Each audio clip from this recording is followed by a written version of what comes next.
Good afternoon, honourable members. This sitting of the House continues. This sitting is resumed. Last evening, when the suspension was taken, we were on order number 21, the debate on the financial statements and budgetary proposal for 2016. And with that, we shall continue.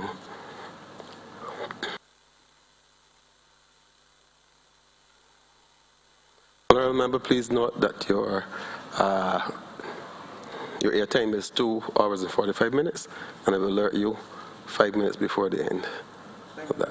Mr. Speaker, yes. May I, at the outset, before I start, extend my deepest sympathies to you on the passing of your sister, I believe. Okay, thank you. Mr. Speaker, sir, I thank you for the opportunity to speak, and I thank, in particular, God, my constituents in St. Michael Northeast, the members of the Barbados Labour Party, and indeed, Mr. Speaker,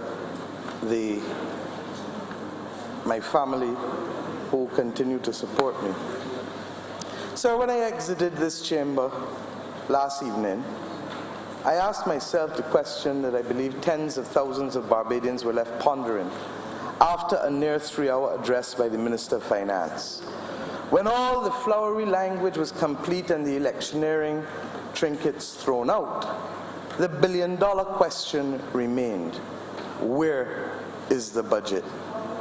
Where is the creative, realistic plan that is designed to rescue Barbados from the economic quagmire in which it has fallen?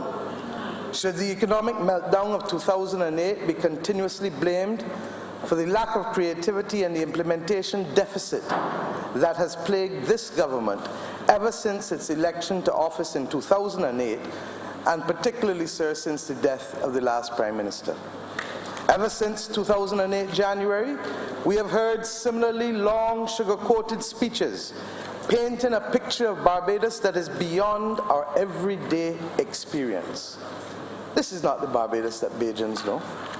The Barbados the Minister of Finance referenced yesterday is not one that is lived in by the majority of our citizens, I dare say by 90% of our citizens. The package yesterday left me wondering whether this budget was written by the fortunate, prosperous few who continue to eat from the meat of the fatted calf. That this, sir, was certainly not the budget that the governor of the central bank said was necessary. And I refer, sir, to the governor's June 2016 economic review, where the governor laid out in very clear terms in the last paragraph of that review that there was a need for foreign exchange restrictions to come in the upcoming budget. He didn't say next year, he specifically said the budget. Indeed, sir, it was not the budget that informed commentators in our midst insist that is required. The minister himself in the preamble set out clear objectives for the budget. The measures, however, sir, that he outlined are not geared towards realizing those goals, in the same way that they were not geared in the past 5-6 years. Indeed, sir, the speech last evening reminded me of a line from Paul Keynes' Douglas story, in which Paul Keynes Douglas referred to the kite with the tail that was join up. This speech was a join up speech, reflecting the input of several individuals from varied and varying perspectives and with varied and varying agendas. It was a patchwork budget. We saw, sir, the hand of the technocrats of the Ministry of Finance. We saw an attempt to promote the interests of those eating the meat of the fatted calf. And of course, sir, we saw and heard the politics as introduced by those whose sole mission is to have this government remain re-electable in the sight of the electorate. All these special interest groups had a hand in this budget, and the final product reflected this. So the beginning of the speech, sir, it bore no connection whatsoever to the middle of the passage.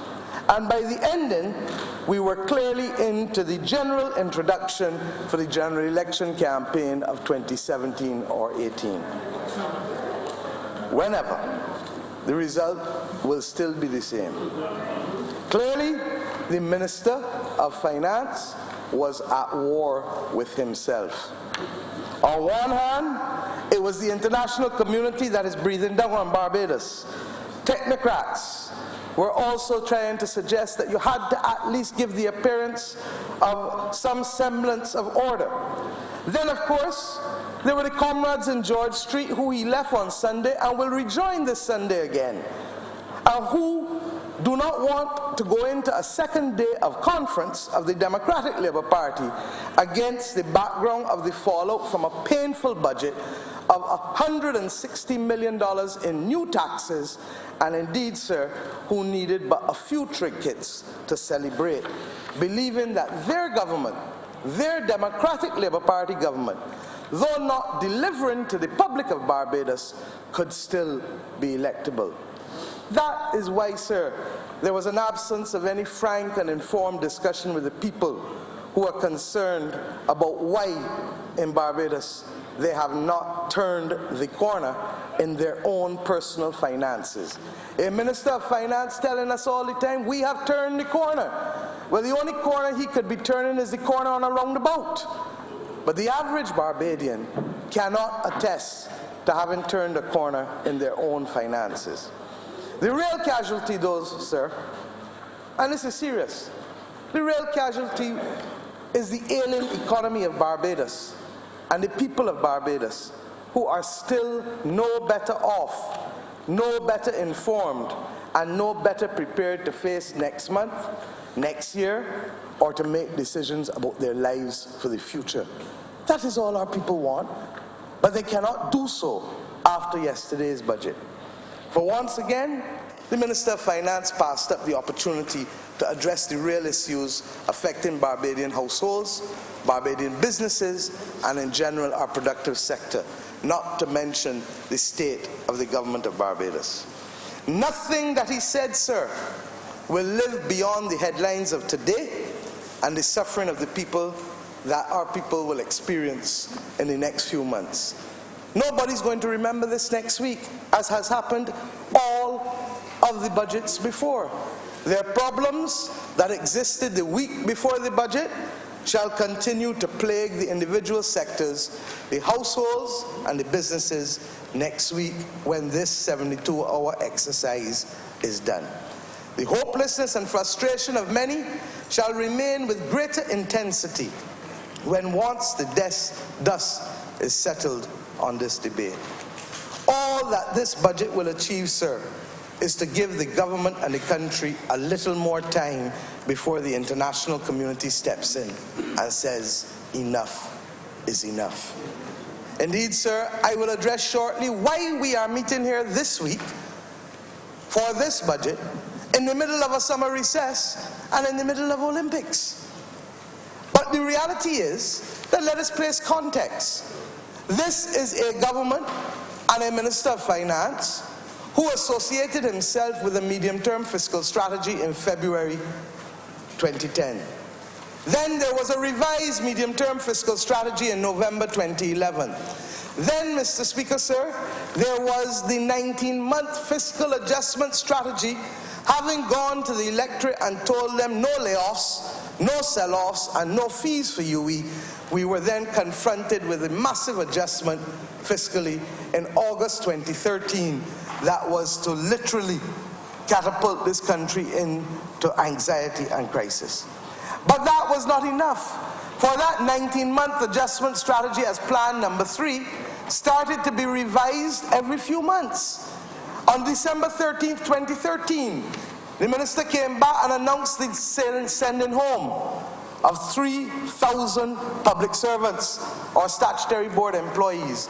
And what he seems to have forgotten, the also 2,000 more public servants over a 5-year period through a process of attrition. That was his change, number 2, to the 19-month strategy.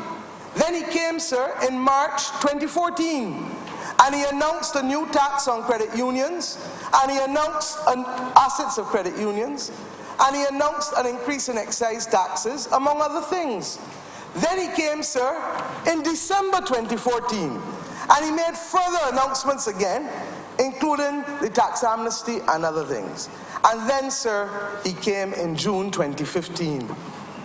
And, sir, in June 2015, he removed all of the income tax allowances, barring those for children and one or two others, to put Barbadian taxpayers at the mercy now of an even greater tax grab than they had seen from the increase in VAT, which, by the way, this is the 6th anniversary of the promise to repeal it this year.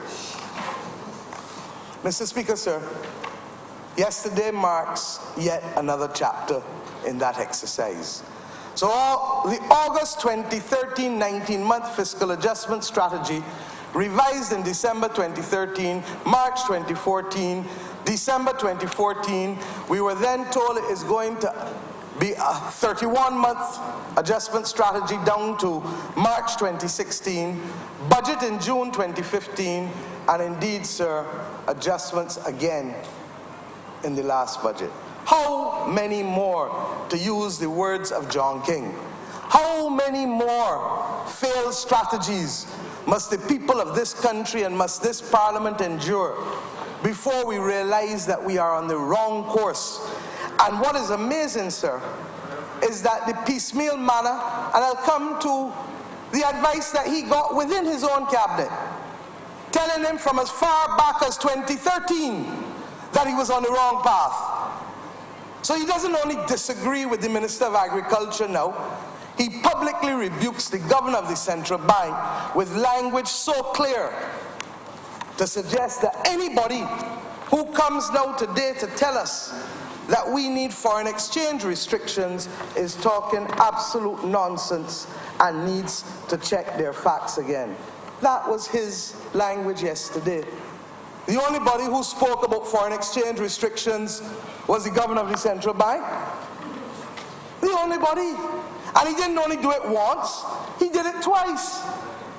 In his July monthly report, which the Nation newspaper summarized for the public of Barbados, under the heading Protect Local Dollar, the Governor of the Central Bank said, our foreign reserves are adequate, and I quote, but in order to return to a comfort zone, further fiscal restraint is needed to address the drain and to restore the foreign reserves of the Central Bank, which have been lost in the last 3 years. The message of continuing fiscal austerity is unwelcome, but the contrast of the economic fortunes of Jamaica and Barbados over the past 50 years reminds us that it is a very worthwhile cause. Just as we are grateful for the sacrifices that were made to defend our currency in 1991, we owe it to future Barbadians to make the sacrifice. What was the sacrifice the governor was referring to? A sacrifice to protect the reserves of this country, sir. And what does the Minister of Finance say at page 12 yesterday? In a most unministerial-like manner, causing us to remind us why he should not be the Minister of Finance in this country, and why this side expressed no confidence in his ability since October 2013. Here, a Minister of Finance to the Parliament and to the whole world. Let me therefore make it abundantly clear. This government sees no reason for the introduction of any special measures to limit Barbadians and our businesses from accessing foreign exchange in Barbados. What is already provided for in the Exchange Control Authority Act is sufficient. Now, who said it? Who put the hand in the cookie jar? It wasn't anybody on this side. Please turn to page 5, and I make this a document of the House again. On the Governor of the Central Bank's June 2016 press release, which he repeats verbatim on video. Foreign exchange outflows will be tightened by the measures to be announced in the forthcoming budget. Mr. Speaker, those are the words. And we have a Minister of Finance who, rather than understand that the country will get greater anxiety from the minister going right and the governor going left, comes in here and publicly rebukes him, insensitive to the consequences of his action, insensitive to the fact that he has caused greater panic by that public rebuke than any other single statement that he made in his budget speech in the 3 hours that he spoke yesterday. Mr. Speaker, this is the piecemeal manner and the insensitive manner in which this Minister of Finance has treated to the people of Barbados in their hour of greatest need in this our 50th year of independence. And what makes it even, sir, more dangerous is that he sought to find a soft landing for these austerity measures, $160 million in new taxes. Correctly predicted by Mr. Ryan Strong and admonished that you do not need to continue on that path because it does not work, has not worked. But he seeks to cushion these measures, sir, in a disingenuous and dangerous way, to say the least, because the proper diagnosis that is required in order for us to move forward and protect the stability of this country was ignored. How do you come with a midterm review? It's really a mid-year review, because midterm was last year. So he really couldn't mean a midterm review. Midterm was last year, November. How do you come with a mid-year review in October, but seek to prescribe medicine today in August? Bajans understand that.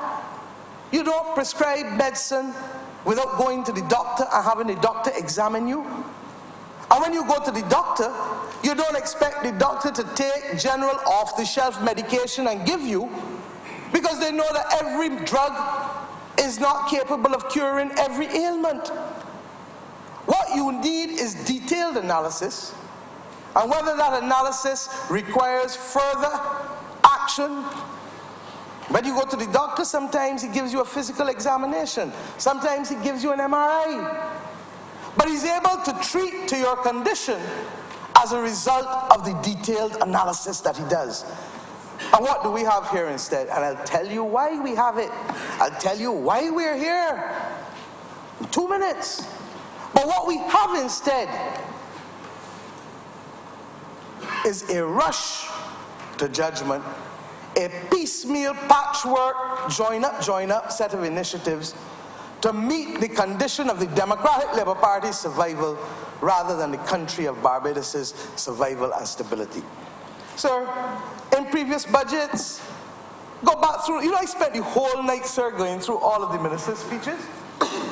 You know that this Minister of Finance last year told us that we were losing reserves. The reason he had to come here, page 6, early on, we were losing reserves at $10 million a month. Yesterday, he told us we were losing reserves at $20 million a month. Which one is it? To justify his actions. But then again, this is the same Minister of Finance that has had to apologize to the Parliament on 2 occasions, well, technically one. One to the country for misleading Parliament over the NIS matter in earlier this year, in March. And the other time, when the member for St. James North raised the issue of the Barbados Agricultural Management Corporation and the laying of its reports when he misled Parliament on that occasion. It causes me to believe that the same callous insensitivity to the facts is now occupying the presentation of budgetary speeches in this Honourable House. We paint these pictures every year. And if you go back, and I challenge the members of the media in this country, don't take our word. Budgets are here. The blue for 2015, the green for 2013, the yellow in 2010, or beige rather, and another yellow in 2016. Go and read them and see that on every occasion the minister sets the same targets, comes and declares success and victory, but by the next year he has to come and make adjustments again. And as if trying to take in front before in front take him, yesterday early on, oh, these measures are not because of any failure. Well, my brother, we don't get to determine, Mr. Speaker, sir, we don't get to determine whether we succeed or fail. That is the judgment of the people of Barbados. And the people of Barbados know that you cannot come to me and take money out of my pocket unless you need it more than me. And if you are turning the corner, why do you need that money more than me? Why are you so insensitive to whether I can buy groceries or pay my rent or pay my light bill or pay my water bill? In fact, you have to get water first. Why are you so insensitive to that? And as I turned into this parliament, I heard the people from NASCO saying that if you have not yet bought a car and you need to now go and buy one, look for an increase of at least $1,000 to $2,000 as a result of the Minister of Finance yesterday and the Democratic Labour Party. But, sir, that is what we have. Every year he comes and admonishes us. Hold strain on our ambitions. Absorb a little more pain. Carry a heavier burden and make a greater sacrifice. And now we even find a lot of long talk and long words for tax. Tax is spelled T-A-X. We now have what? A National Social Responsibility Levy. A National Social Responsibility Levy. To give a fancy name for a three-letter word called tax. And to try to hide it behind the provisioning for health care because he feels that he can make it more palatable to Bajans if he does that. Well, he didn't tell you and remind you that in last year's budget, in 2015, he did the same thing. The same Queen Elizabeth Hospital that is to benefit this year was to benefit last year too, from the cess on gasoline and diesel remaining for another year in order to finance the QEH. The Poor National Insurance Scheme had to go and finance a bond for the QEH too. And rather than doing from the beginning, this is before your time in 2010 or 11, when the former Prime Minister was Minister of Finance, when he said he was sending the NIS to pay for the equipment at the QEH. Don't look as though you don't know. But what is most amazing is that does this government wait 8 years, 6 years after fiscal difficulties, to know that healthcare is the most difficult and fastest growing area of expenditure? In 2011, when they brought the adjustments to the drug service, they told us that they were going to find a formula for healthcare financing then. But let me tell you the truth, because I really have to tell you the truth. How is it that I could know from 6 weeks ago that a tax to raise $140 million was coming? How is it? How is it that Ryan Strachan could accurately predict it? You can soon know who. In fact, the member for St. Lucie wants to know who Ryan Strachan is. If he turns to his left and asks the Minister of Finance who was the consultant for ECLAT that allowed him to review public expenditure in this country and to announce yesterday a new mid-year review, and who drafted up that whole document that the Minister of Finance commissioned from ECLAT, he didn't have a problem with Mr. Strachan when he wasn't a member of the Barbados Labour Party. But now that he is, he has an absolute problem calling his name in a very disparaging way yesterday. But the truth is that the member for St. Lucie will now find out that the midterm review, which is to be trumpeted, coming from ECLAT as part of the overall review of public expenditure management, was in fact drafted by Mr. Ryan Strachan.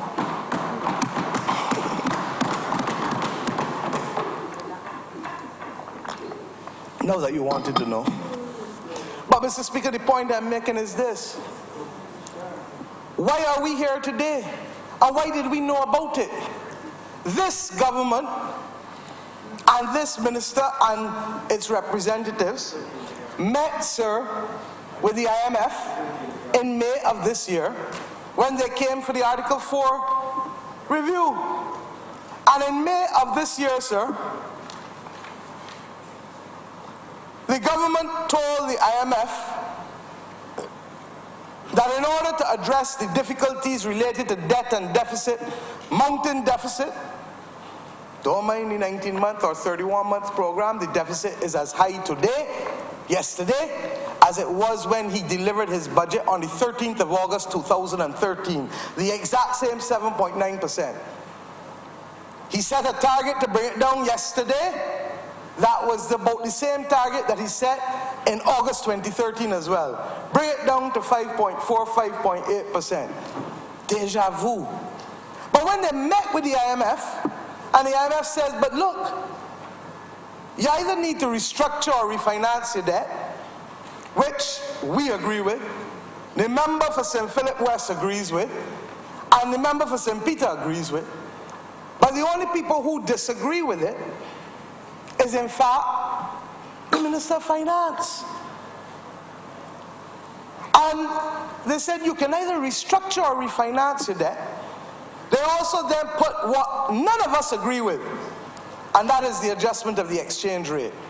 And I think I can say safely that nobody in Barbados wants to see it because we all agree it is the anchor for our stability. And the government said no. We are rejecting both. We will continue with the fiscal austerity program, and we will find a way of introducing a tax to raise $140 million to help bridge the financing deficit this year. That's what they did. But the public is unaware that the IMF board meets on Monday to address the draft Article 4 report, which the government has had in its hands for weeks. And that the government wanted, therefore, to show progress given the commitment that it made to the International Monetary Fund. This is the most amazing thing. They trumpet a homegrown program, but in December 2013, we had to meet in here on Black Friday, the same day that the IMF was leaving, in order to show that they were prepared to send home people. We are meeting today now to show the IMF that we are prepared to impose another $140 million in taxes, 160 overall, but 140 million tax driven by a tax on imports. And most people don't even realize that it is on domestic production too, with the exclusions that the minister gave in his speech yesterday. That's what it is. And Mr. Speaker, it is intended to dampen consumption in Barbados. Put it in plain language, to stop Bajans from spending as much so that the foreign reserves can be protected. The very same foreign reserves that he got in here yesterday, the Honourable Minister, and said that was not an issue. The very same foreign reserves that the Governor says that the measure was coming in the budget of this year.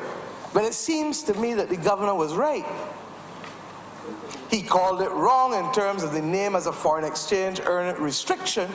What it is a suppression, an item, a tax to suppress demand to protect the foreign reserves. And when you take away all of the prettiness, all of the 3 hours, all of the electioneering, we were in here yesterday to be able to put a tax on Bajans to stop Bajans from being able to spend, to protect the reserves. And I want to come to that, sir. But I had to pause there and remind us why we are here. Indeed, Mr. Speaker, you know the thing that galls me? That this government is seeking to applaud 50 years of independence, as it should. But the truth is that every achievement that they trumpet is in the first 42 years of independence. For they have nothing to show in the last 8 years by any measurement. And as we go through today, you will see how every index associated with this government and this country has dropped in the last 8 years under the management of this Democratic Labour Party government. Mr. Speaker, sir, when the historians write the period they are going to refer to these last 8 years as effectively the lost years. The lost years. Because, sir, how does Barbados now find itself as the most indebted country in the Caribbean? But what is worse, among the top 3 indebted countries in the entire world.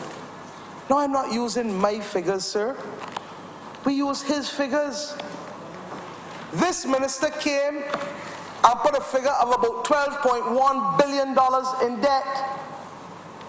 With a GDP, even if we give them a GDP of $9 billion, which it is not, you are now at over 137% in debt to GDP.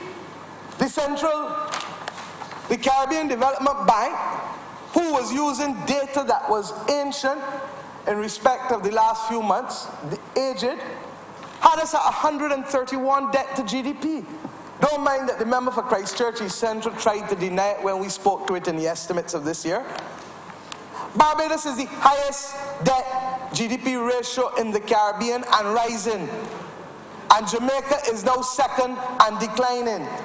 But what makes all of this even more worrisome is that it does not include the arrears, which we are told is in the vicinity, and the IMF was told, is in the vicinity of probably $1.6 billion.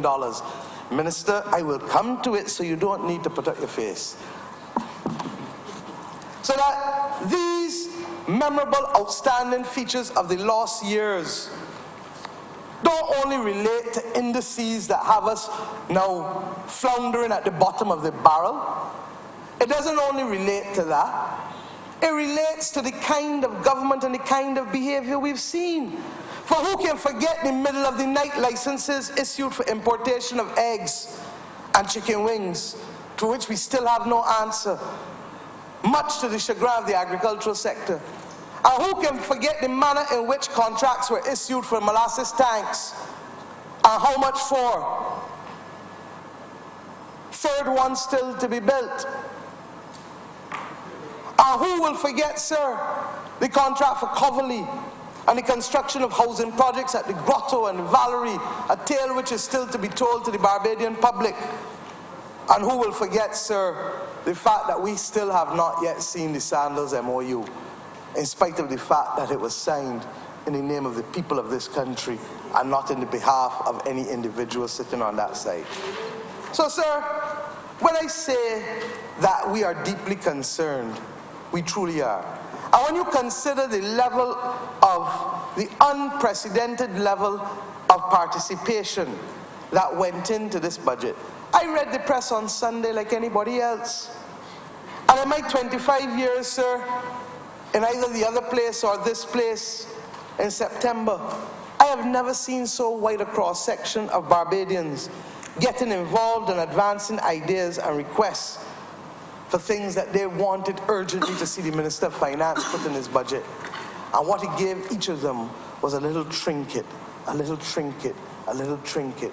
Not because it would stabilize their sector, but because it would appear to buy back some grace for this government with them, a form of political hush money. Sir, 2 weeks ago, I said to the country that it was my considered judgment that rather than the 72 hours debate that would take place here, that we needed to call in all of the stakeholders. And I say so still to the Prime Minister, that the stakeholders must be brought around the table and the full and frank truth be given to them, to allow people to know what it is we face and how we may best address, recognizing that we must share the burden of adjustment fairly and committing to sharing the bounty on recover as fairly as we have shared the burden of adjustment, sir. And everybody says it. Yesterday's editorial was entitled, "Budget Must Respond to Our Needs."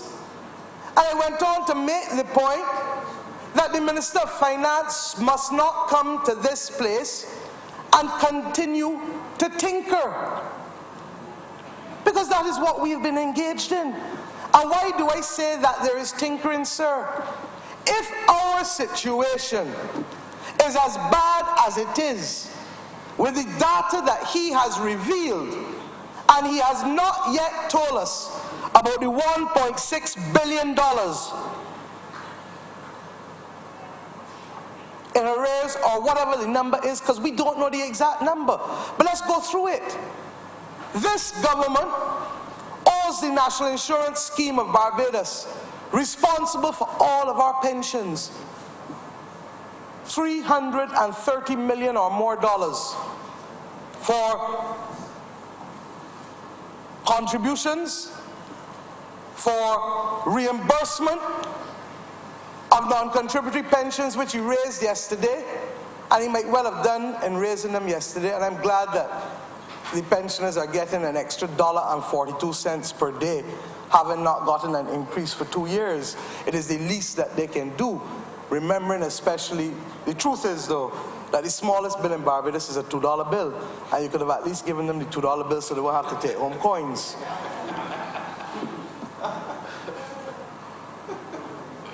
But this minister would have announced an increase of non-contributory pensions by $3 million, but he didn't tell the country that they have not paid the National Insurance Scheme for the pensions that they already owe since April 2015.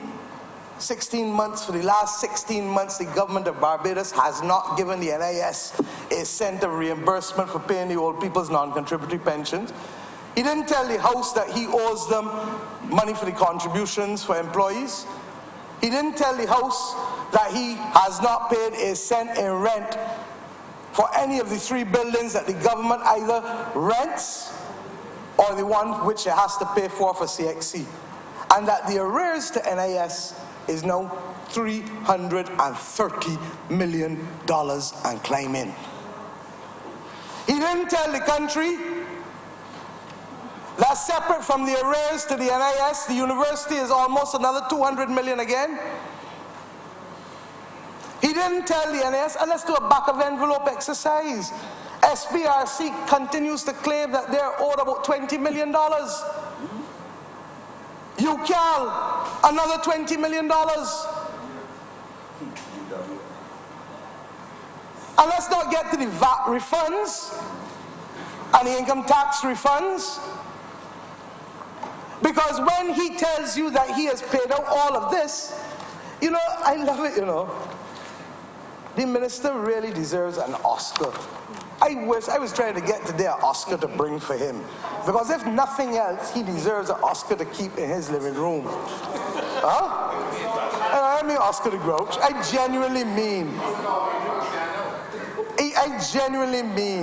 an Oscar, because he has been blessed with the gift of the gab. The problem is that it's not buttressed by anything that can be recognized as facts or the truth. And that's the truth. So I took the time this weekend to compile all of the refunds. You know, it's a wonder, and I hope that these young members of Parliament and those aspiring to Parliament recognize that data is there to be used and researched. The Accountant General puts out a monthly statement and an annual statement. To our chagrin, it has been dated for some time, but it is now 8 months old. The last set of documents were laid in this Parliament last Tuesday down to December 2015. The Accountant General is the official repository of the data pertaining to the accounts of Barbados. And from his report, sir, let us see what is the real story with refunds and this minister and what we were accustomed to in this country. And I make this a document of the House, sir. March 2006 to 2007, Barbadians received across income and corporation tax, VAT, land tax, customs, $300 million in refunds. I want you to remember that number. $300 million in refunds. Of that $300 million, $188 million was VAT alone.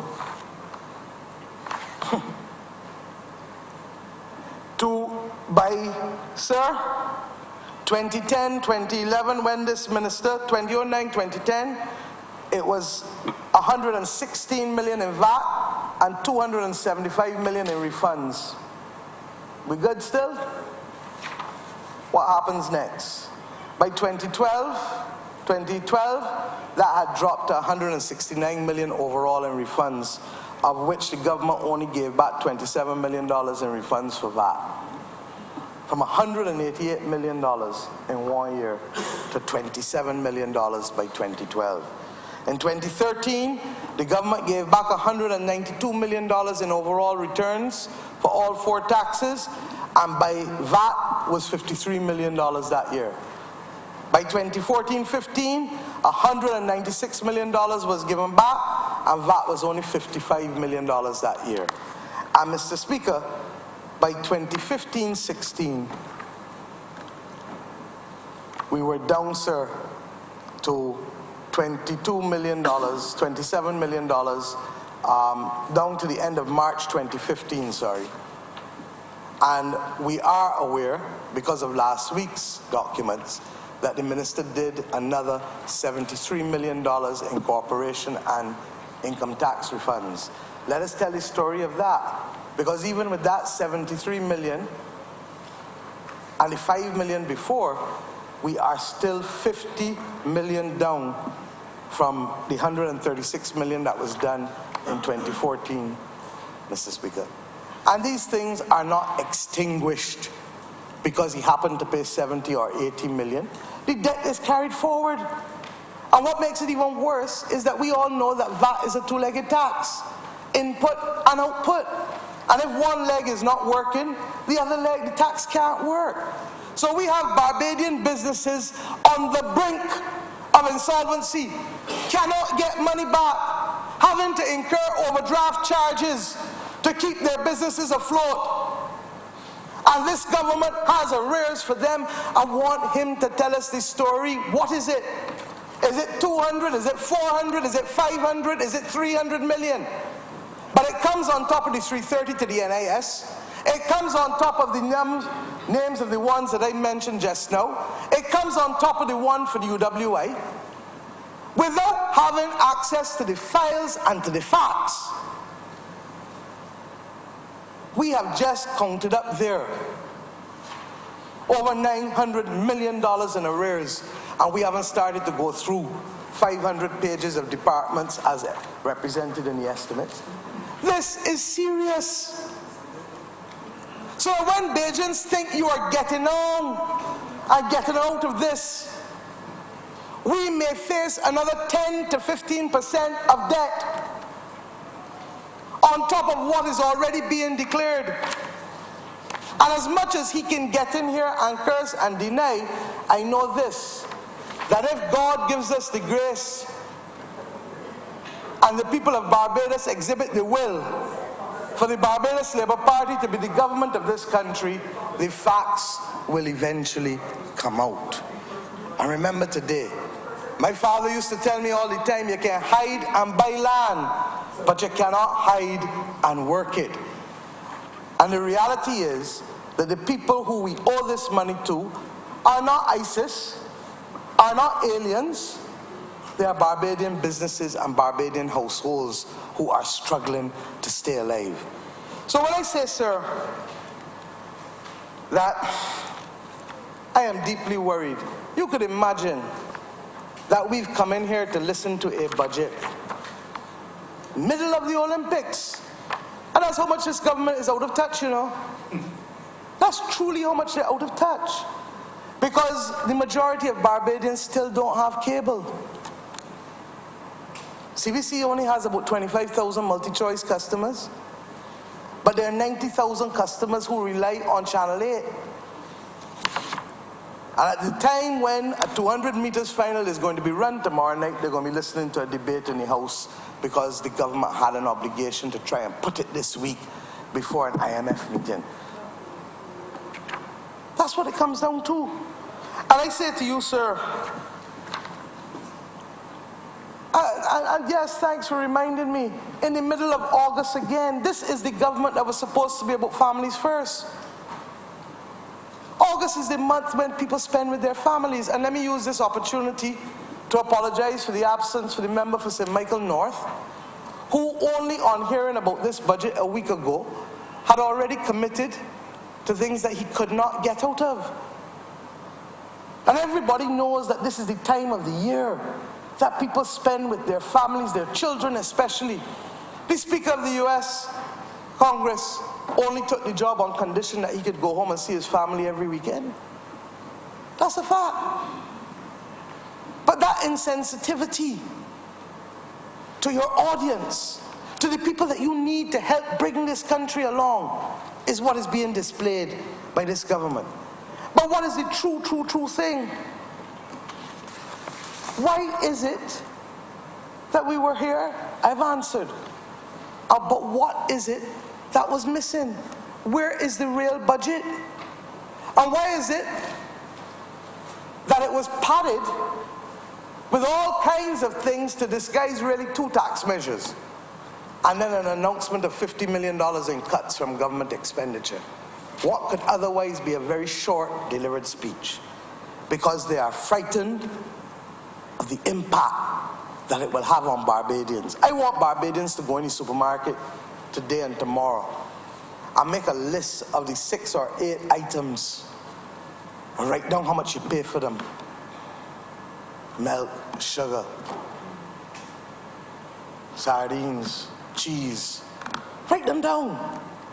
And then go back and write it down in 2 months' time. And then you will understand where the $140 million is coming from. Your pockets. At a time when you can hardly make ends meet. But what is it that he didn't tell us? He didn't help us to see forward next week or next month. Because, Mr. Speaker, what are the problems that still exist? Do you know, sir, that in all of this lot of long talk yesterday, not a word on the central bank printing of money? Not a word on the central bank printing of money. And in this last year alone, the central bank's printing of money has almost doubled. You got the report there? Has almost doubled. I have it. Go back to the same central bank report of June 2016. And I wish the media will help the rest of us, because you see, when it comes from the opposition, then you hear it is partisan. I don't want to be the one talking about these facts. I want the independent voices of Barbados to be the ones speaking to them. It is true I may have to refer to what their members said shortly to remind us of how off course this strategy of the last 6 years that has caused Bajans to suffer beyond imagination has been. Let us go to table 5, sir. Debt. Mr. Speaker, would you believe that at the end of June 2015, the central bank only held $770 million in government paper? Not only, because that was a hell of a lot considering that it held 0 in 2008 when this government became the government. There was no printing of central bank money, to cover government paper in 2008. It was 0. By 2013, sir, it all of a sudden had gone up to over 400 million when he announced the 19-month fiscal adjustment strategy. And by last year's budget, sir, when we were doing the budget in this chamber, it was at $770 million. Would you believe, sir, at the end of June this year, that central bank government paper has gone up to $1.37 billion? $1.37 billion. An increase of almost virtually $600 million. But not a word from the Minister of Finance on the central bank printing of money, sir. I know, sir, I said that I need to go back to the language of the Minister of Agriculture, you know. Because the Minister of Agriculture, in fairness to him, it is true that he has not yet had the courage to complete his thoughts into action. But in fairness to him, he has been a voice that has warned them. He He has warned the Prime Minister. He has warned the Cabinet. And these are documents that are in the public. But sometimes you need to remind people.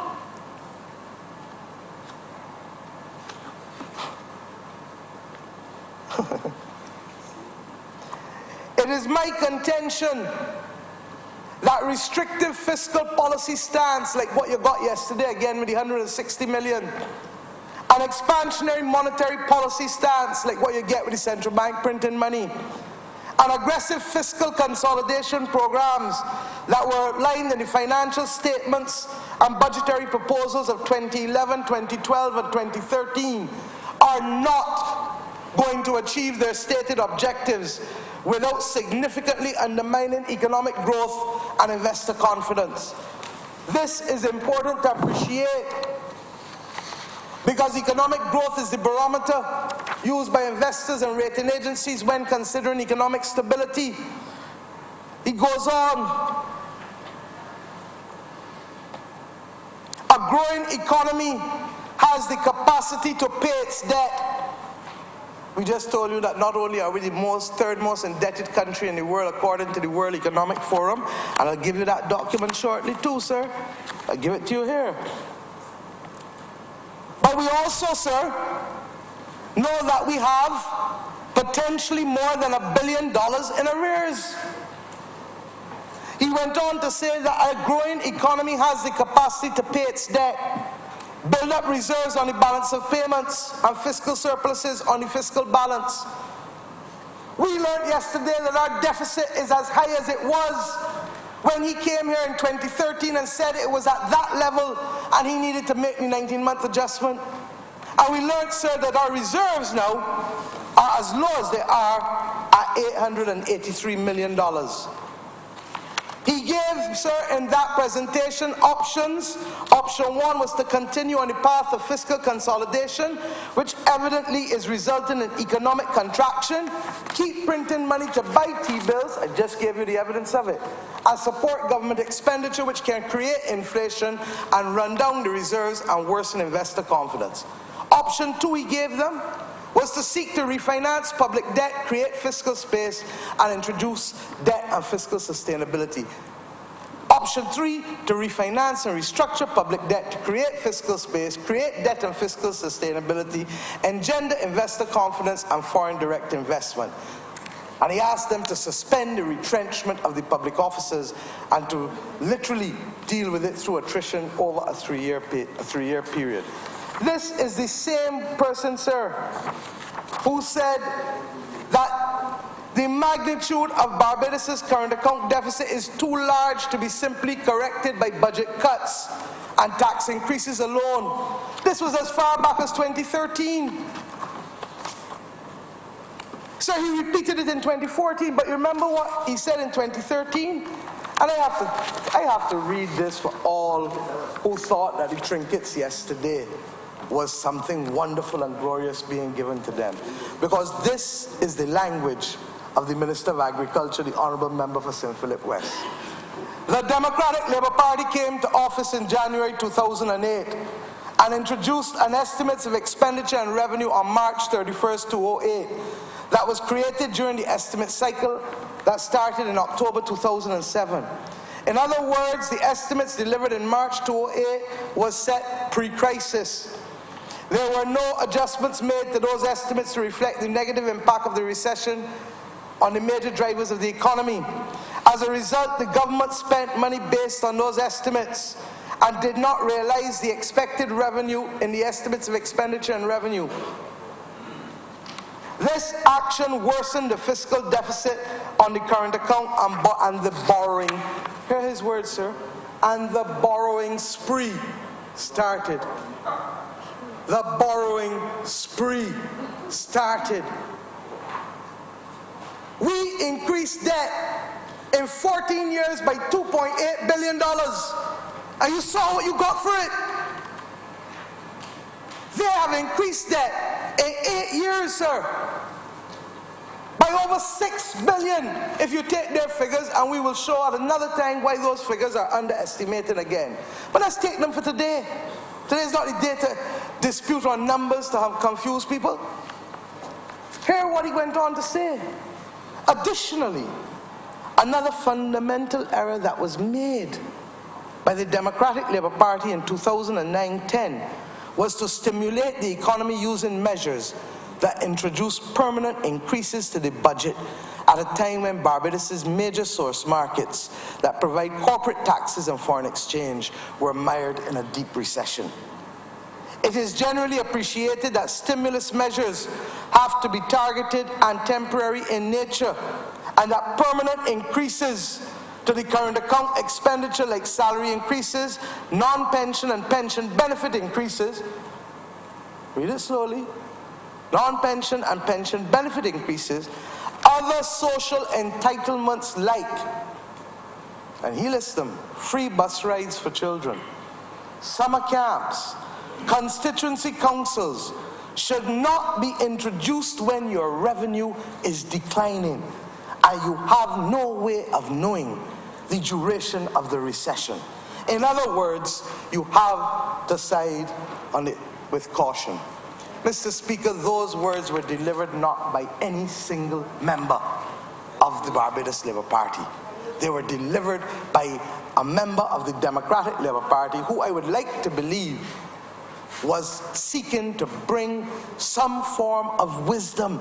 We understand party politics, but we also understand that there's a time beyond which loyalty to party can constitute everything. We understand that loyalty to country, and if you didn't before, let us pray that the 50th anniversary of independence will inspire some of them the courage to be able to speak truth to the power that is there. Because this letter speaks the truth. And this letter tells us why public servants have to satisfy themselves with a last-minute promise that was made in 2007 October from Toronto by the then leader of the opposition, who is now not with us, the former member for St. John, when he promised to do the exact thing that the Minister of Finance spoke to yesterday, cognizant that the Barbados Labour Party had already put in the law that any public servant with 3 years or more as a temporary officer in a permanent post would have the right to be appointed. So you didn't do anything special for them. And I've come to read in the law later to remind the country what the Public Service Act says, rather than this shake heads that we see in here when the day comes.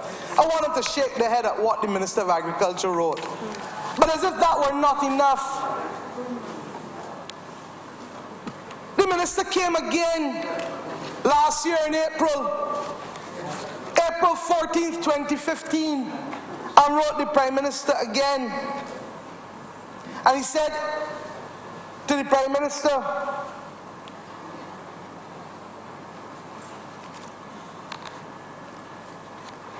in a previous letter, I outlined fundamental differences between the present global financial and economic crisis and those that Barbados has managed in the past. These differences reason for a different economic strategy to be determined, other than the budget strategy which was used successfully in the past. Irrespective, listen carefully, it was the advice of the Governor of the Central Bank and the Ministry of Finance that Barbados should engage in a program of austerity, and this was implemented. The economy has had 19 months of austerity program, and presently, hear his language, after 19 months of an austerity program, our current account deficit is worse by $215 million than when we started the program. Failure. Our debt service is worse by $240 million than when we started the program. He's telling them they failed again. Our net international reserves are worse by $140 million than when we started the program. And our international sovereign investment grade is worse than when we started the program. The Minister of Agriculture says that by every measurement, and you don't have to go far, the 2013 budget is here. The objectives are set out on page 24. in terms of foreign exchange, in terms of deficit, in terms of debt. And their member of their cabinet said that after the 19 months, every measurement is worse than at the start of the program. He said, Prime Minister, the cabinet has once again taken the decision to extend the austerity policy for another 19 months. That is the extension to the 31 months of which I spoke earlier. And again I am saying, sir, that this will worsen the country's fiscal deficit on the current balance and its debt service. Even though the central bank has recently liberalized the savings rate, I do not think that this will redound to commercial banks taking up more government T-bills, because there is still very little confidence in the Barbados economy, and the interest rate being offered is not more. Mr. Speaker, he turned out to be right again. A year ago, the extension of the program has not improved our metrics. All of the debt measurements, the reserves, the deficit, all remain at an unacceptable level. But you know what is even more, sir? He says at the end, I am aware that the governor of the central bank is not in favor of debt refinancing or restructuring. He advocates that it sends the wrong message to creditors. I cannot support that logic. This is not time for sentimentality and trying to keep a record of not refinancing or debt restructuring. Barbados has been in this type of difficulty before. Mr. Speaker, sir, it is this macroeconomic picture outlined above that has sent the wrong message to the international community. I said back in 2014 that sending home 3,000 workers, increasing unemployment, contracting the economy, increasing short-term debt and debt service will continue to send the wrong message to the international and domestic investor community.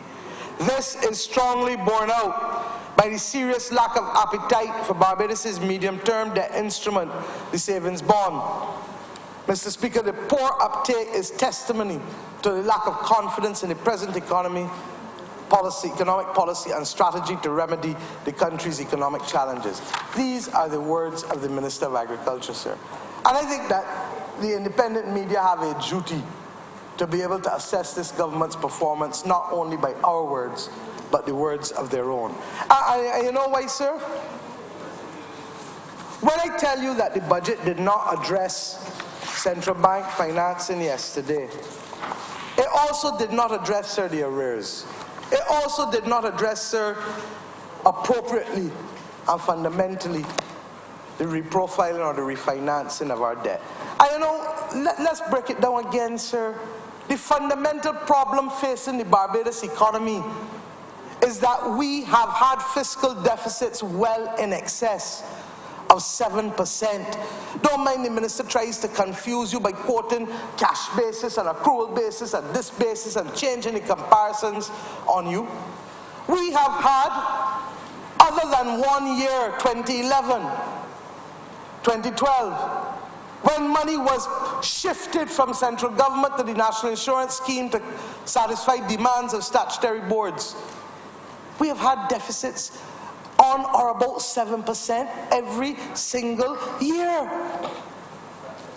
The rise in government debt I referred to already. And the sum total of all of this behavior, sir, is that the private sector no longer wants to hold more government debt. That's why the central bank had to print over $600 million in the last year.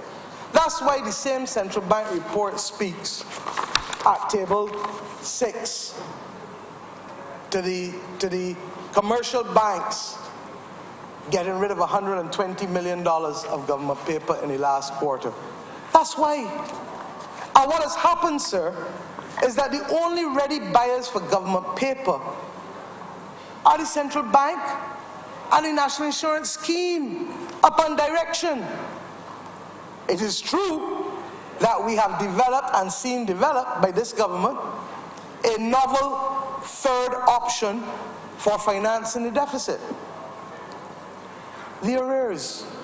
If I don't pay you what I owe you, then I don't have to find money to finance the liability. And so endemic and chronic has this become that this private sector has now come up with a phrase for it. They call it hostile financing. Hostile financing. And they are already quaking in their boots today because the additional announcement of $50 million in cuts from statutory boards, they are not sure whether their bills are going to get put from government expenditure and statutory boards. They are not sure whether they are going to have their bills paid at the end or not. $50 million announced to be cut from government's budget. Central government and statutory boards transfers and subsidies. Or will it be that while others are being appointed, others will have to go home in the rationalization of statutory corporations? The Minister from St. Lucie of Housing is already publicly declaring war in relation to the merger of the National Housing Corporation with the Urban Development Commission and the Rural Development Commission. He has. It is true that he's declaring war, and I understand why, because if you go and you appoint somebody, having sent home hundreds of people last year, and it turns out that that person is related to his nephew, then I can see why he's embarrassed for doing it. But this budget yesterday, sir, didn't acknowledge the fact that there is a lack of appetite in the private sector for taking government paper. It didn't acknowledge the new form of hostile financing. And you know, sir, as the surpluses of the National Insurance Board dwindled, unfortunately they can still meet their current payments. Fortunately. But it is their investment portfolio. How do you ask the National Insurance Board to put 74% of its investments in one basket, namely the government of Barbados? One basket. When the government well knows that the limit that they have set themselves for government investment is in fact 60%. This is the same National Insurance Board that you have prevented from investing anywhere outside in the last few years. And Mr. Speaker, sir, there is no doubt that when the government sells normally a bond to fund its deficit, it might look to finance 10% of its deficit from central bank or one of the others taking up paper. But you know what the central bank's quarterly reports have shown, sir? That in 2013, as I told you, you were over 400 and something million holding government paper. 22% of the government's financing needs came from the central bank. In 2014, it was 57%. And by 2015, between the NIS and the central bank, virtually did all of the government paper. And what is sad, sir, is that it is really not voluntary. I am asking, sir, that this country recognize that this Minister of Finance sought to come here yesterday and not address any of these issues. And it is a fair comment for some people to say that while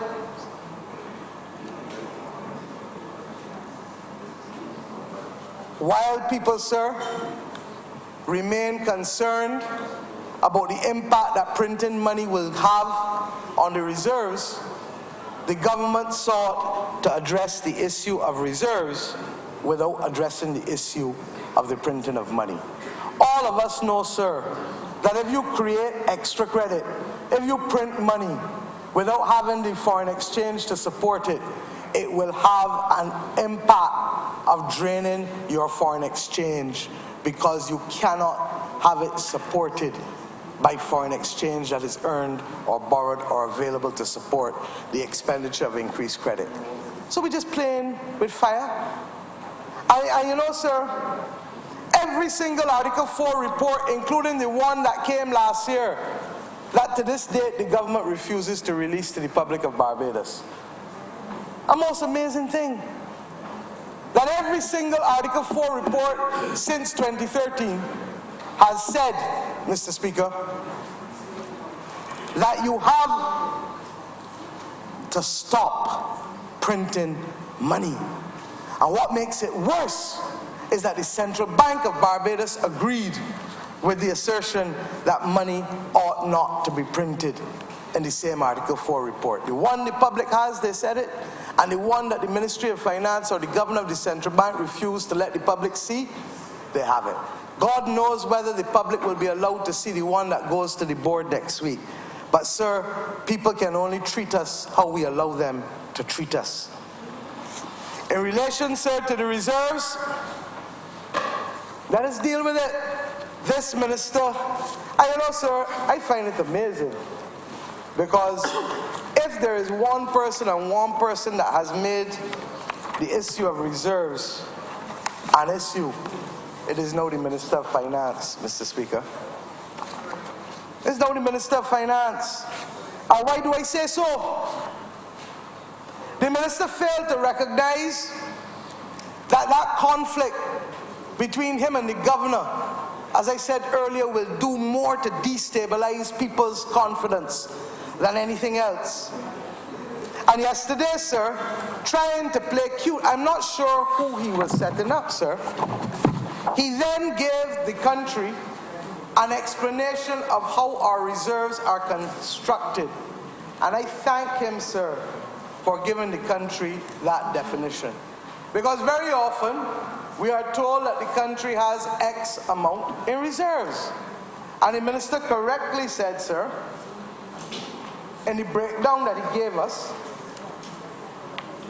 that the reserves are made up of something called special drawing rights.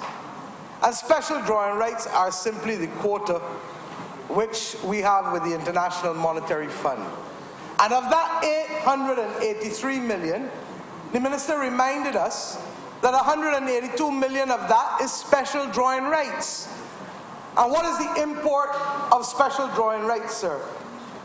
But you didn't tell the country.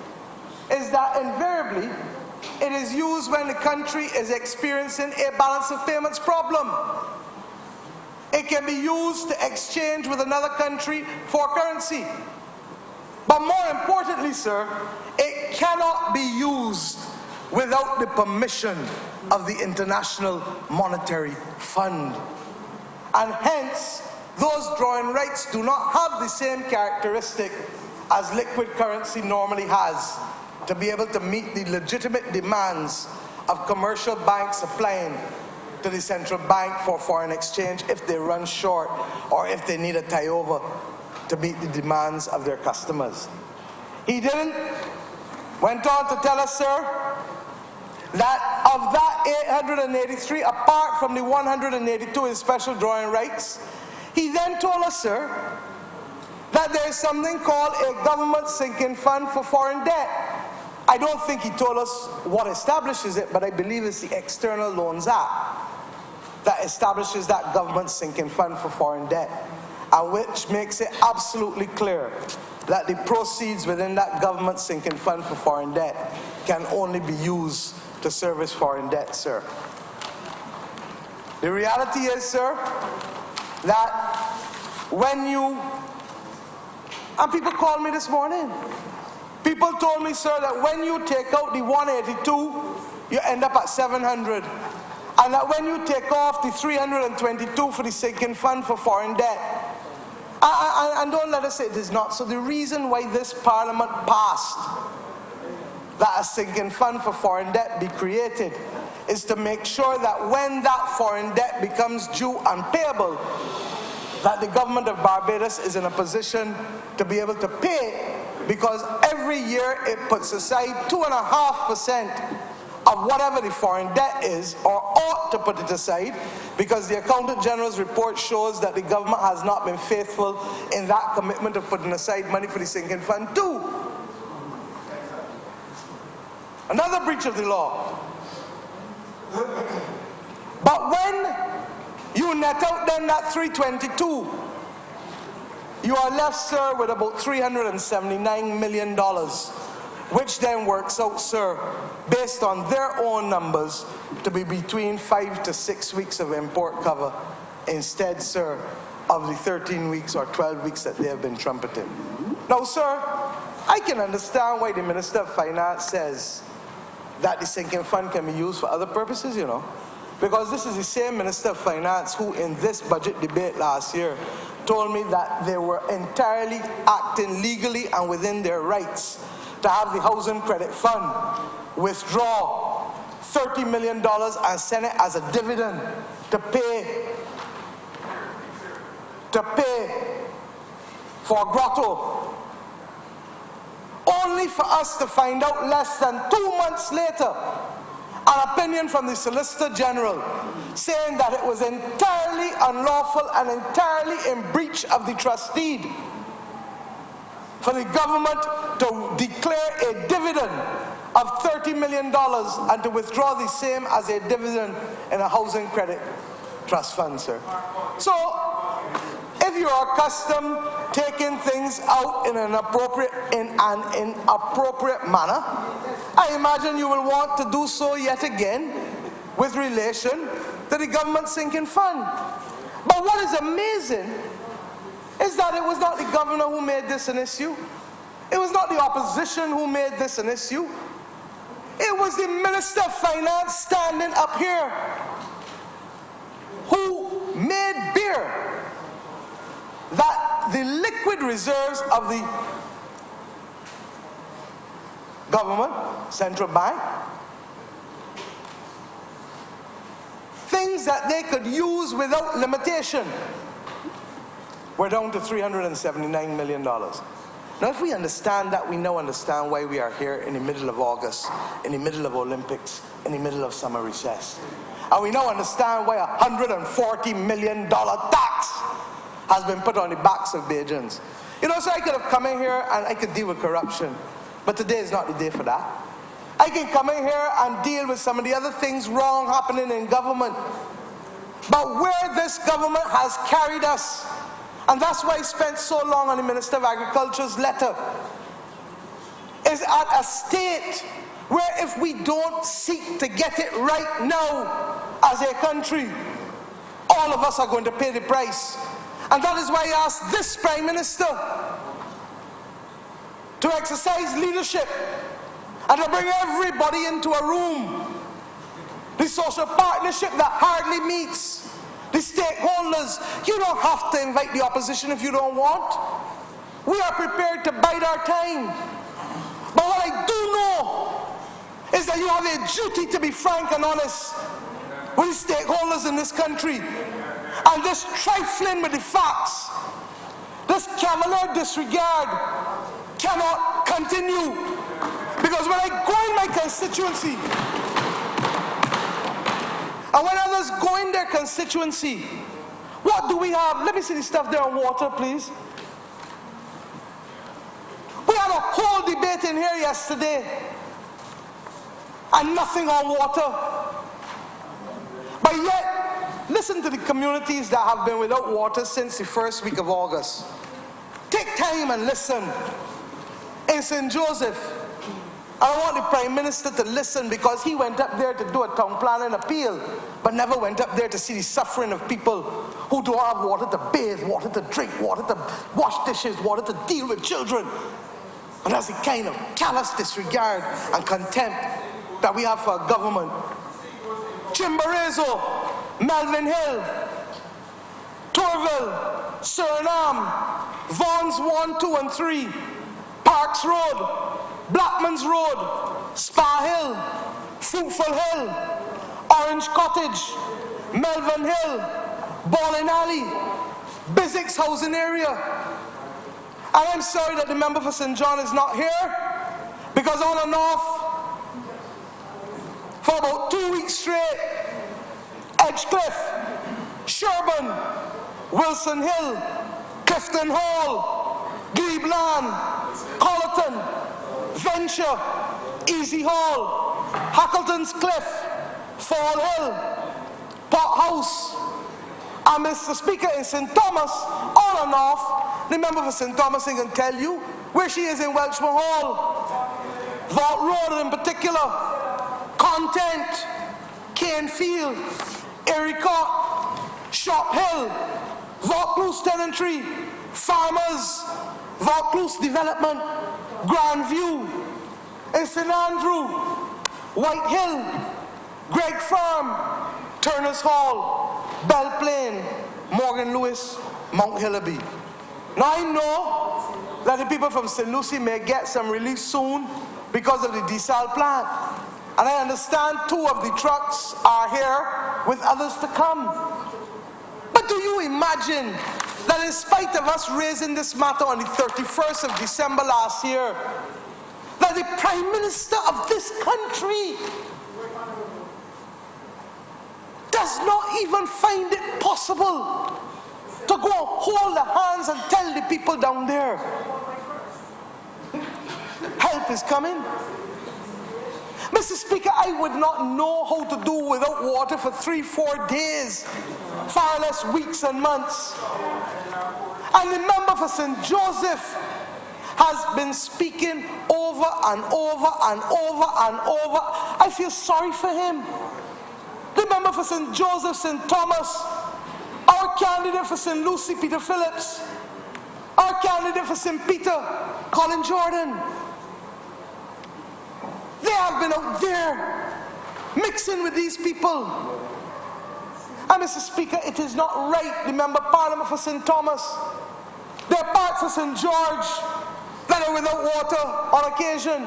There are parts of St. Michael, the member for St. Michael North is not here. And yesterday, we are treated to 3 hours and no address on water. But it doesn't end there, sir. It doesn't end there, sir. You know why I am so disturbed? I think came up from Beverly. Where is it? Beverly. Water.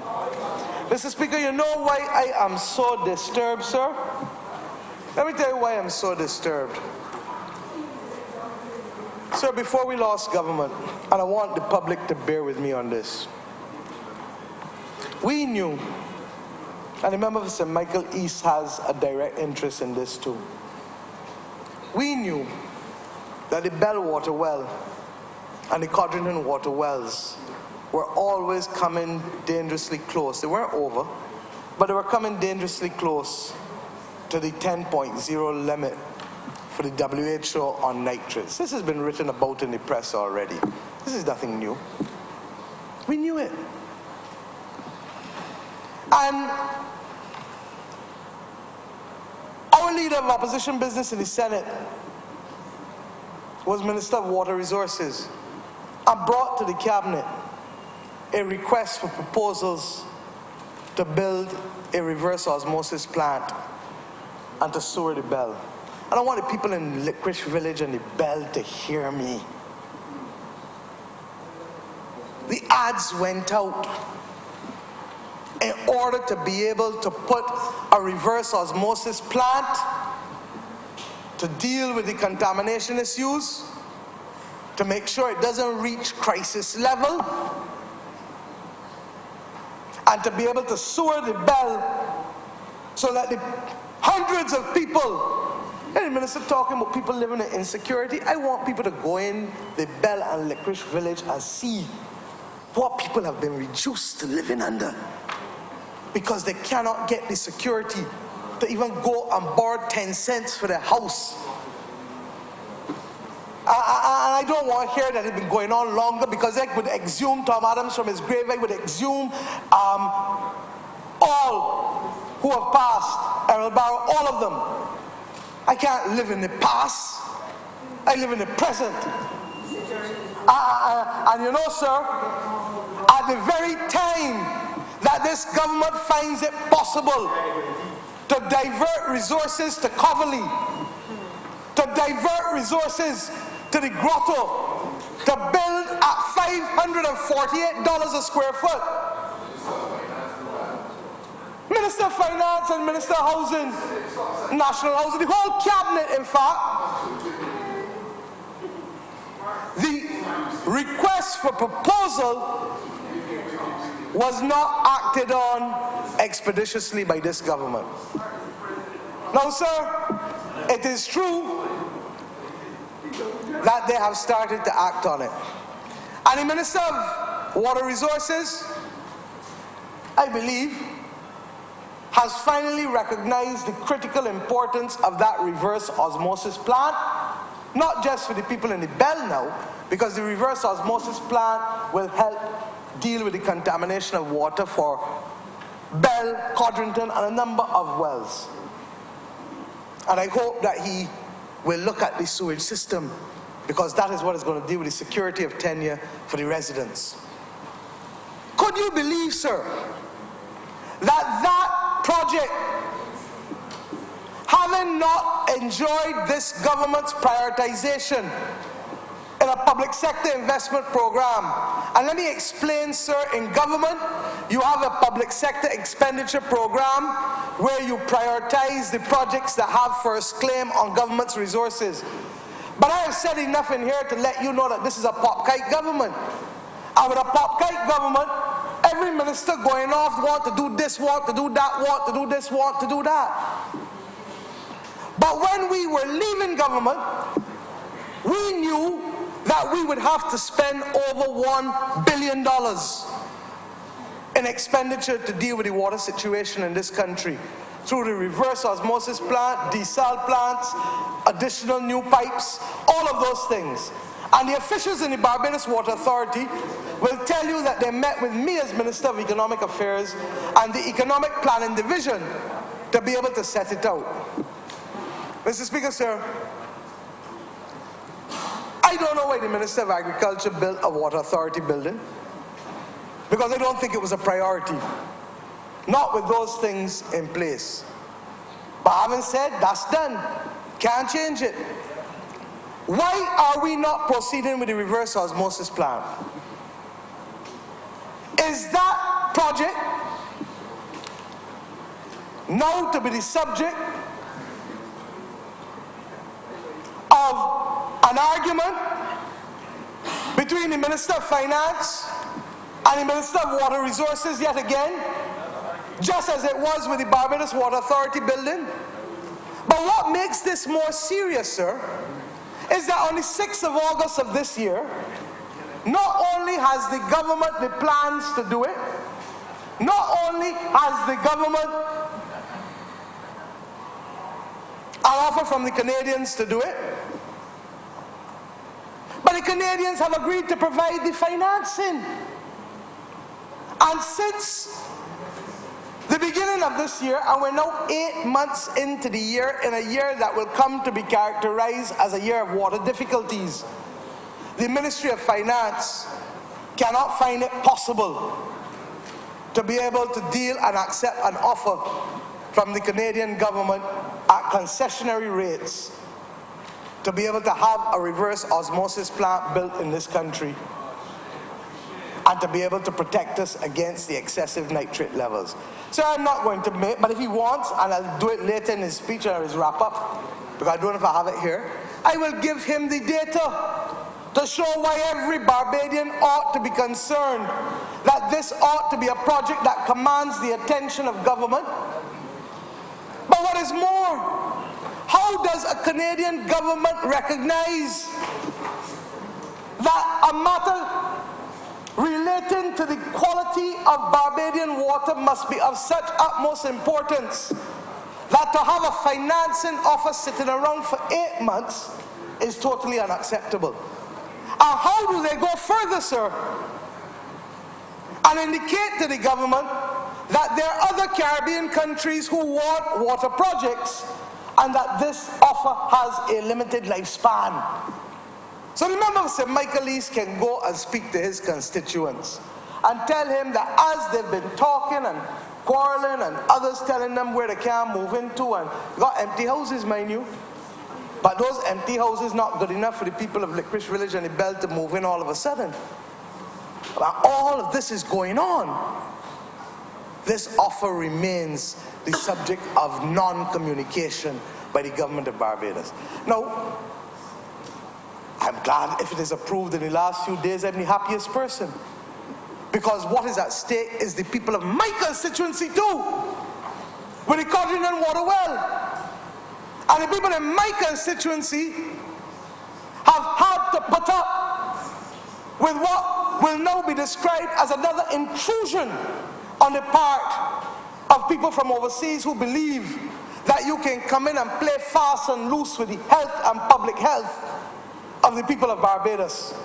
And I refer, sir, in addition to the absence of the reverse osmosis plant, to a photovoltaic plant farm to be put on a national botanical garden site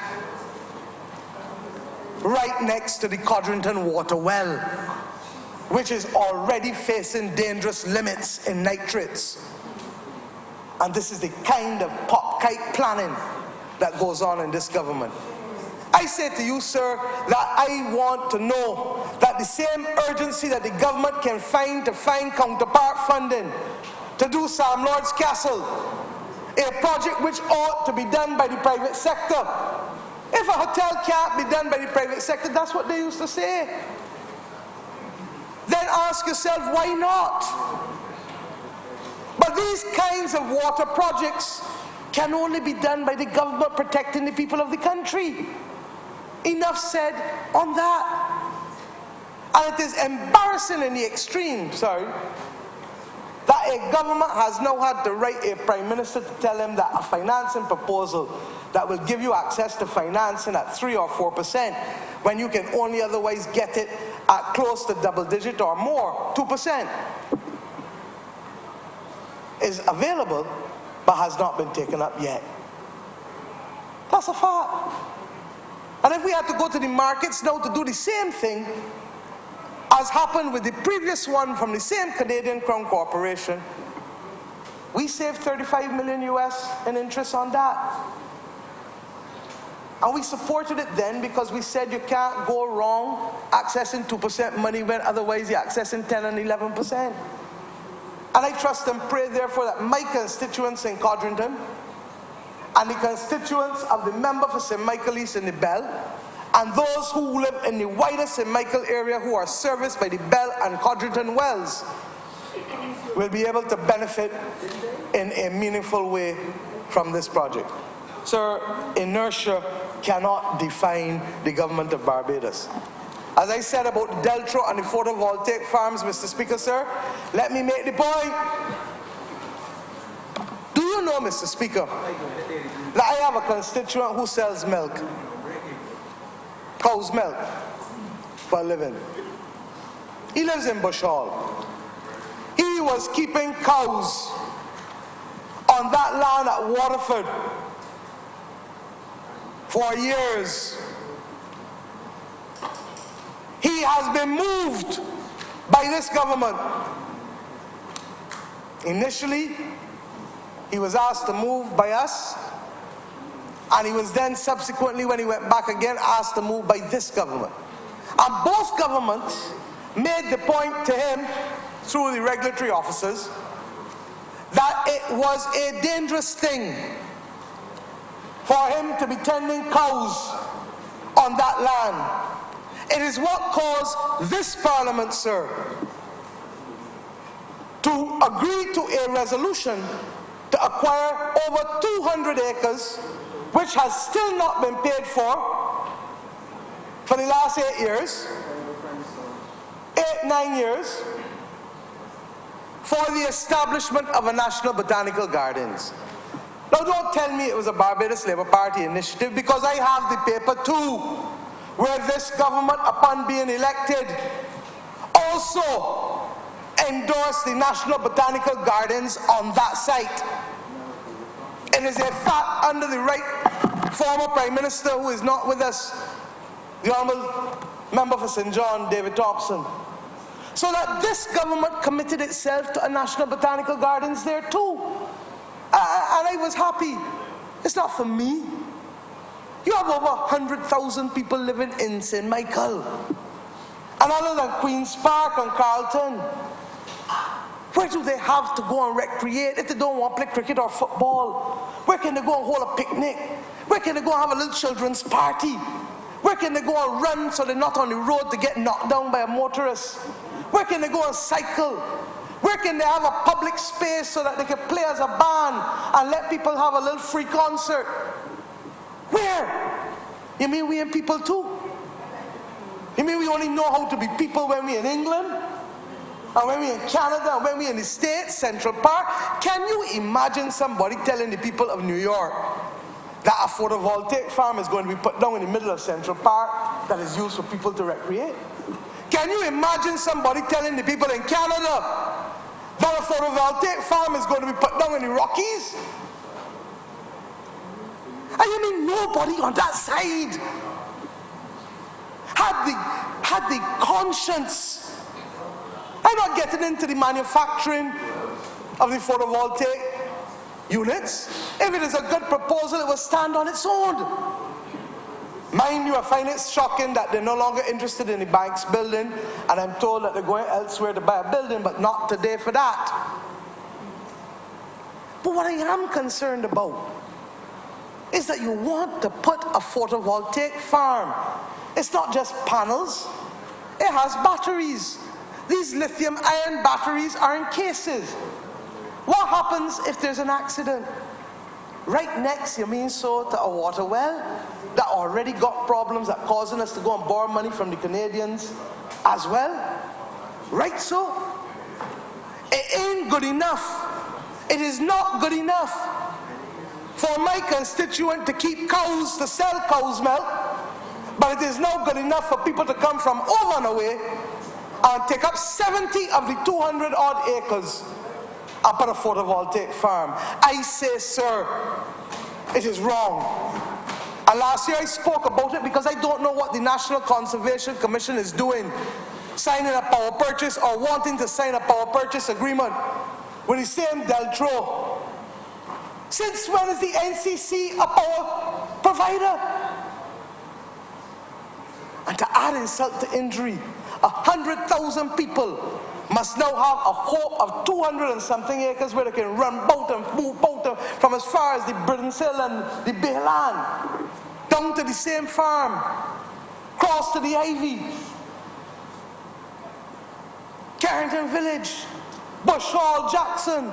Even some of the people from St. Thomas and St. James can come across there because we have no similar facility. Not even King George V represents what we are trying to establish there as a country for our people.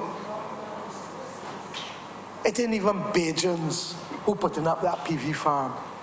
And there's no reason why Bajans can't do it, because the foreign exchange you save from not having to import oil, you now have to repatriate in foreign dividends to these Canadians who will not take the money back out. I have no difficulty with foreign investors. I have no difficulty with a PV farm. I understand the argument of Barbadians that the opportunity should go to Bajans. And that's what the Barbados Labour Party would do. But if this government feels minded to give it to a foreign investor, good heavens, not on a botanical farm site. Stand up for something.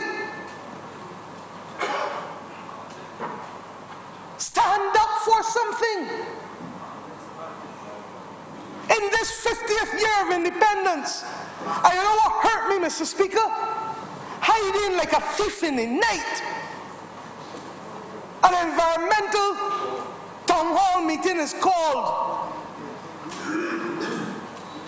the day before, the Thursday before Kadooment weekend. I could have gone, but I said not going because I'm keeping my powder dry for it. And here, I am a parliamentarian.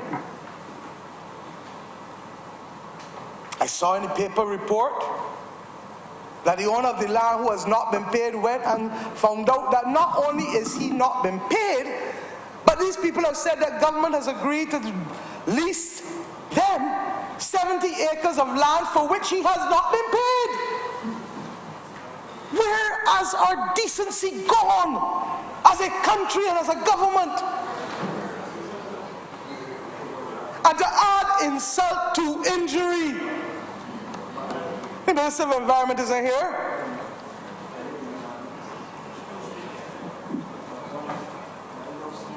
Those investors told the beating You had to go and read the scope and study at the library and the NCC in a day, in a world where everything is available electronically. So you couldn't know what is in the scope and study unless you go and stand up or sit down in the library or the NCC headquarters. But yet everything else on the internet sharing about. You think that's right in this country? And then to add further insult, what do they say in the scope and study? I managed to get a copy. What does the scope and study say? That we do not believe that there is any need for an environmental impact assessment. That the scope and study is sufficient. In this country, in 2016, the year of our Lord, in the 50th anniversary of independence, in a country that just celebrated 200 years from Buses Revolt, where black people have never had land to run boat on or recreate like other people, you can be part of that. And for these on this side, I will not be leader of the opposition anymore on speaking on this issue. I will be the member of parliament for the people of St. Michael Northeast. It is wrong, and I pray that if you want to have them do a PV farm, carry it somewhere else, not between the Bell and Codrington water wells. I'm not calling it a Cahill, but I know that it has the same unfortunate lead minister.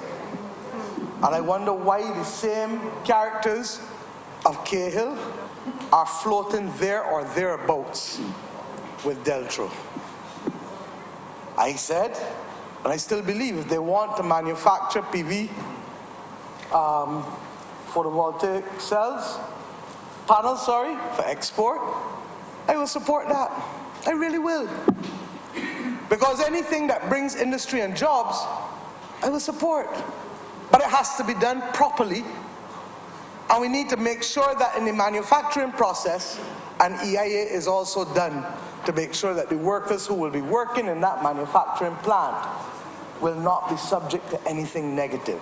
If you can show that, and you can do those things, then we can move forward on that issue. But you know, sir, that wasn't the only thing that yesterday's budget didn't deal with. I talked about water just now. Yesterday's budget didn't deal with giving this house an update on Hyatt. You know, sir, I sometimes wonder about this government. In every single estimate speech, and almost every single budget speech, the Minister of Finance trots out these projects. And we can go back and from Pickering to the Pier Head, to the Cruise Pier, to Silver Sands, are all to start next week. In fact, before I get to Hyatt, let me ask him, because you know Sam Lords was special, all the rest had one groundbreaking. Sam Lords had two groundbreakings. You know, I was the most shocked person to learn that the detailed drawings of the hotel for Sam Lords have not been completed and have not been submitted to the town planner.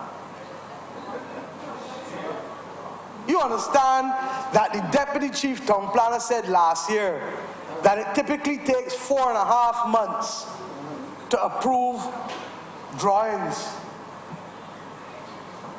But we had a groundbreaking in September last year.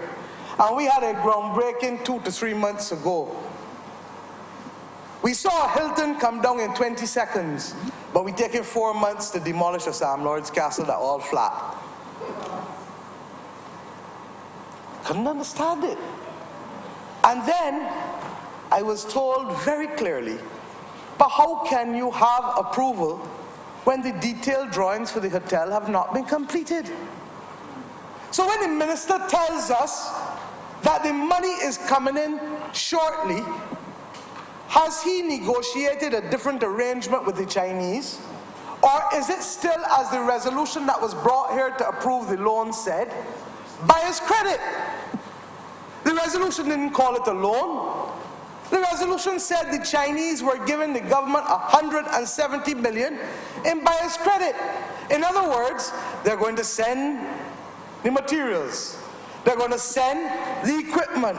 They're going to even send, we learned to our horror, and especially to the horror of the people of St. Philip, they're going to send 60% of the labor to build Sam Lord's Castle. As if there are no carpenters, masons, or laborers in St. Philip and St. John and Christchurch and St. Michael. But then again, Jada advertised 2-3 weeks ago for A-class carpenters to build the extension of Sandals. I mean, where are we living? For work permits, I assume is the next step. And yet I can carry you to the member for St. George North's constituency now. There's a man who has not worked for months. His wife was laid off from the National Housing Corporation. She has had heart problems. Month after month after month. She's been in the hospital no less than 3 or 4 times. The member for St. Philip North knows her too, I'm sure. Just as the member for St. George North. She calls me, and the bank is running her down for a debt of $1,600. No, she wouldn't. Not that kind of person for him. Trust me. She would be like his aunt. She would be like his aunt. But do you understand that she has a young child going and now in second form, and she does not have the ability to either ward off the bank for a $1,600 debt, get shoes for the child, get school clothes for the child, medication that is not available easily on the formulary, and the man who is the child's father can't even find consistent work. And I can go constituency by constituency, I can go district by district and give you other examples. You know, I get these confused messages. It reminds me yesterday when the Minister of Finance talks this national cleanup. I want to be part of it, but it can't be a one-off. A national cleanup got to be anchored by a National Botanical Gardens. Well, I don't understand. A national cleanup would have to be anchored by a National Botanical Gardens. And to that extent, I see Prime Minister, I don't know why he did it to you.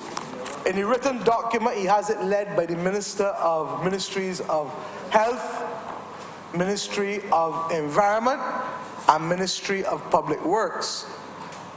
He told the country you were the patron, but clearly he didn't make that decision when the document was being typed. So that was just to make you, sir, not feel left out. But I, like you, I don't want to feel left out.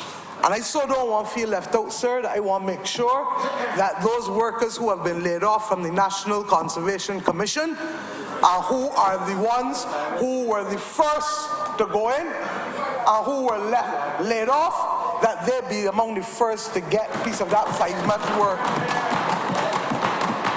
The National Environmental Program, sir, this is not about politics, because the ones who came in under the NEET were people who came in under your government. But I feel in fairness, these are the people who got laid off.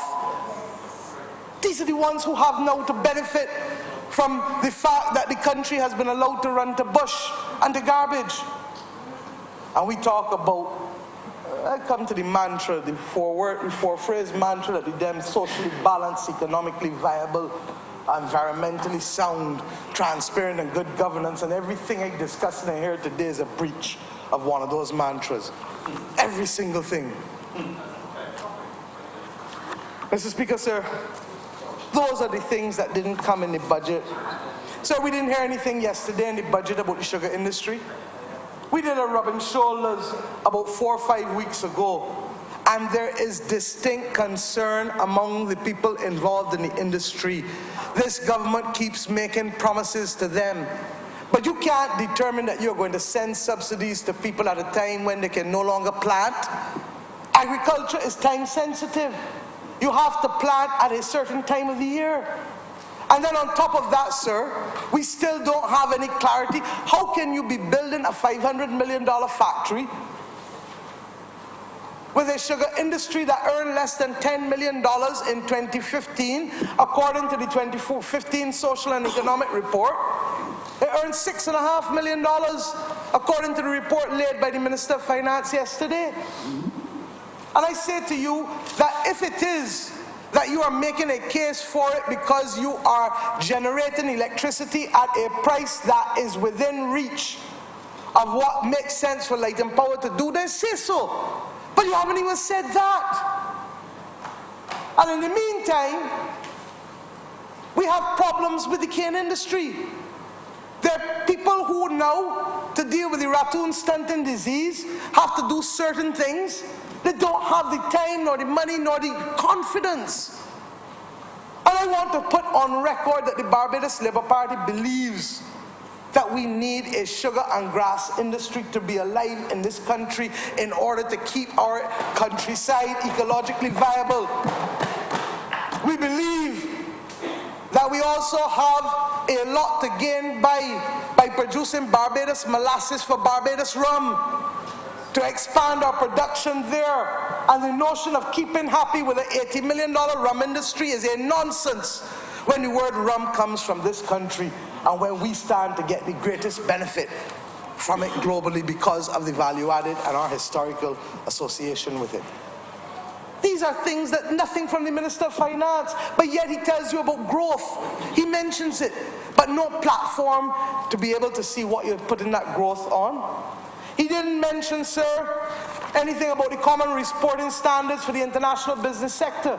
And the member for St. James Central will speak to that, because we have given commitments internationally, and we expected the legislation here since late last year, having opted to go on early, because these things will come to affect how the international community views our international business sector. We didn't even hear anything, sir,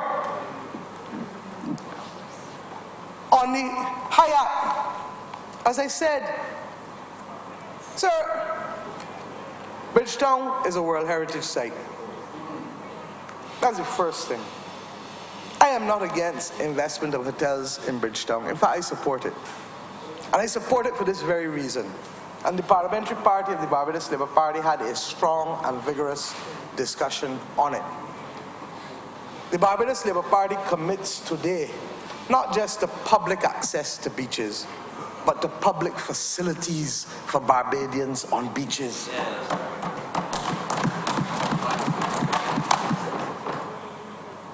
You cannot want a National Botanical Gardens and be satisfied just by going through a 2x2 alley to get to a beach.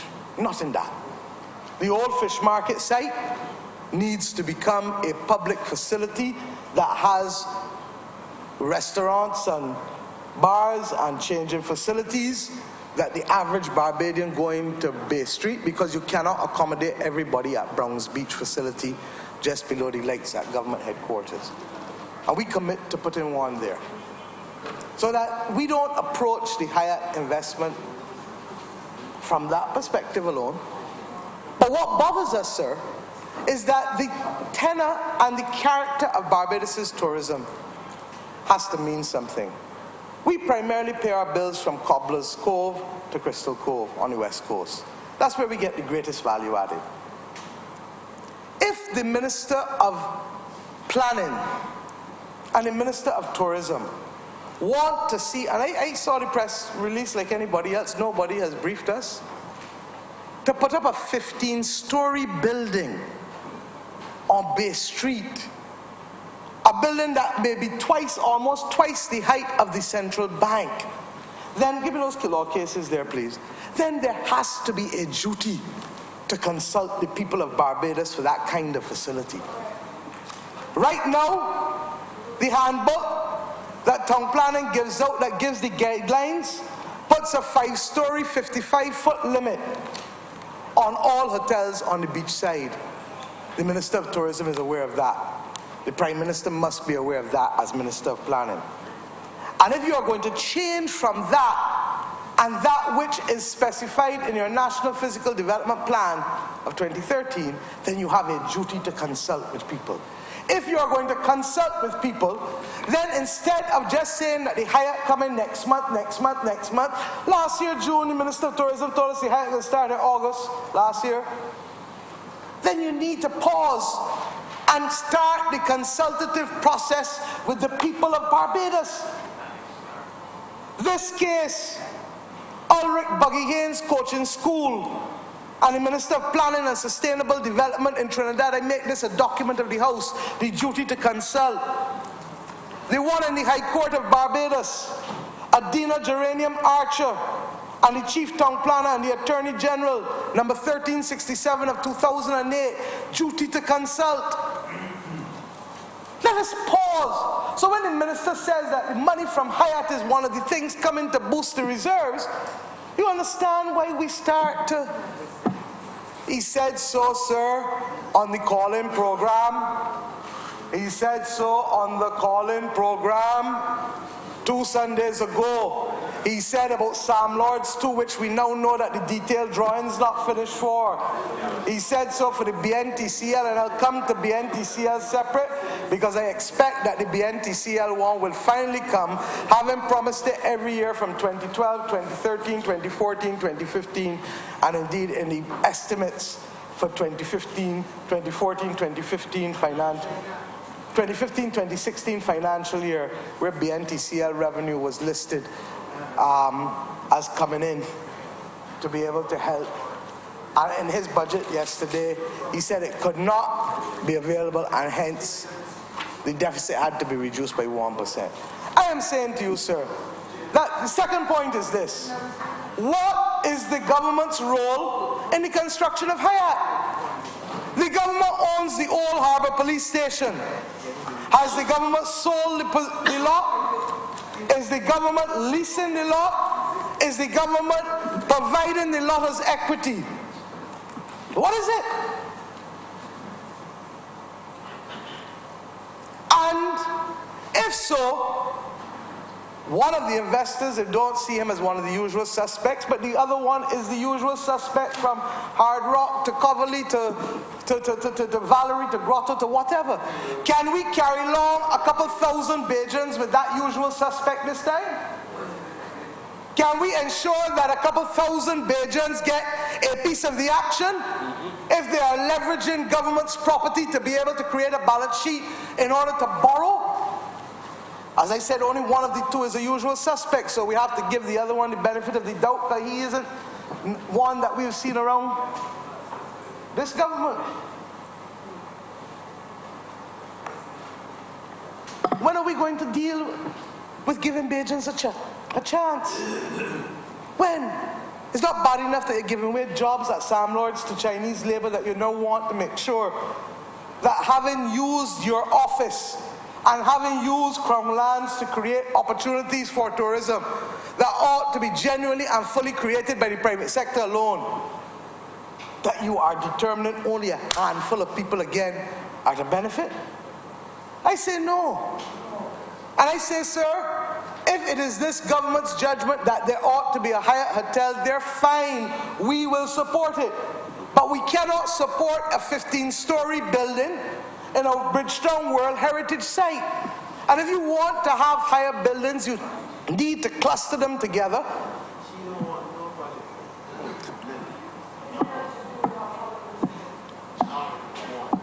Mr. Speaker, sir, you know, mercifully, I know the difference between right and wrong.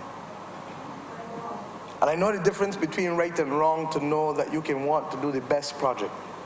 But if you do it the wrong way and in breach of the law, then you will have difficulty telling our constituents in the St. Michael corridor why they must not feel aggrieved when they are picked up and arrested every day for breaking the law.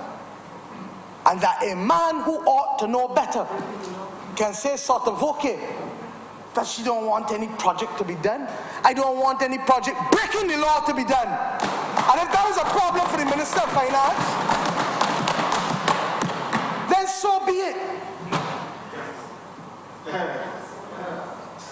But you know, sir, I have learned in here, because last year I spoke in here about Cahill, and you would believe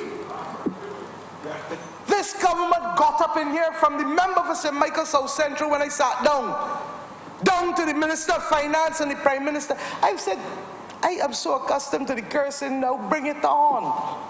In fact, if you don't curse me, I don't feel I've done a good job. That's the truth.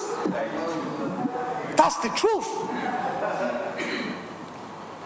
But I couldn't believe that after talking about Cahill last year and being cursed, that let this government walk away from Cahill 3 months ago, doing what they should have done the night of the budget when it was raised in budget debate.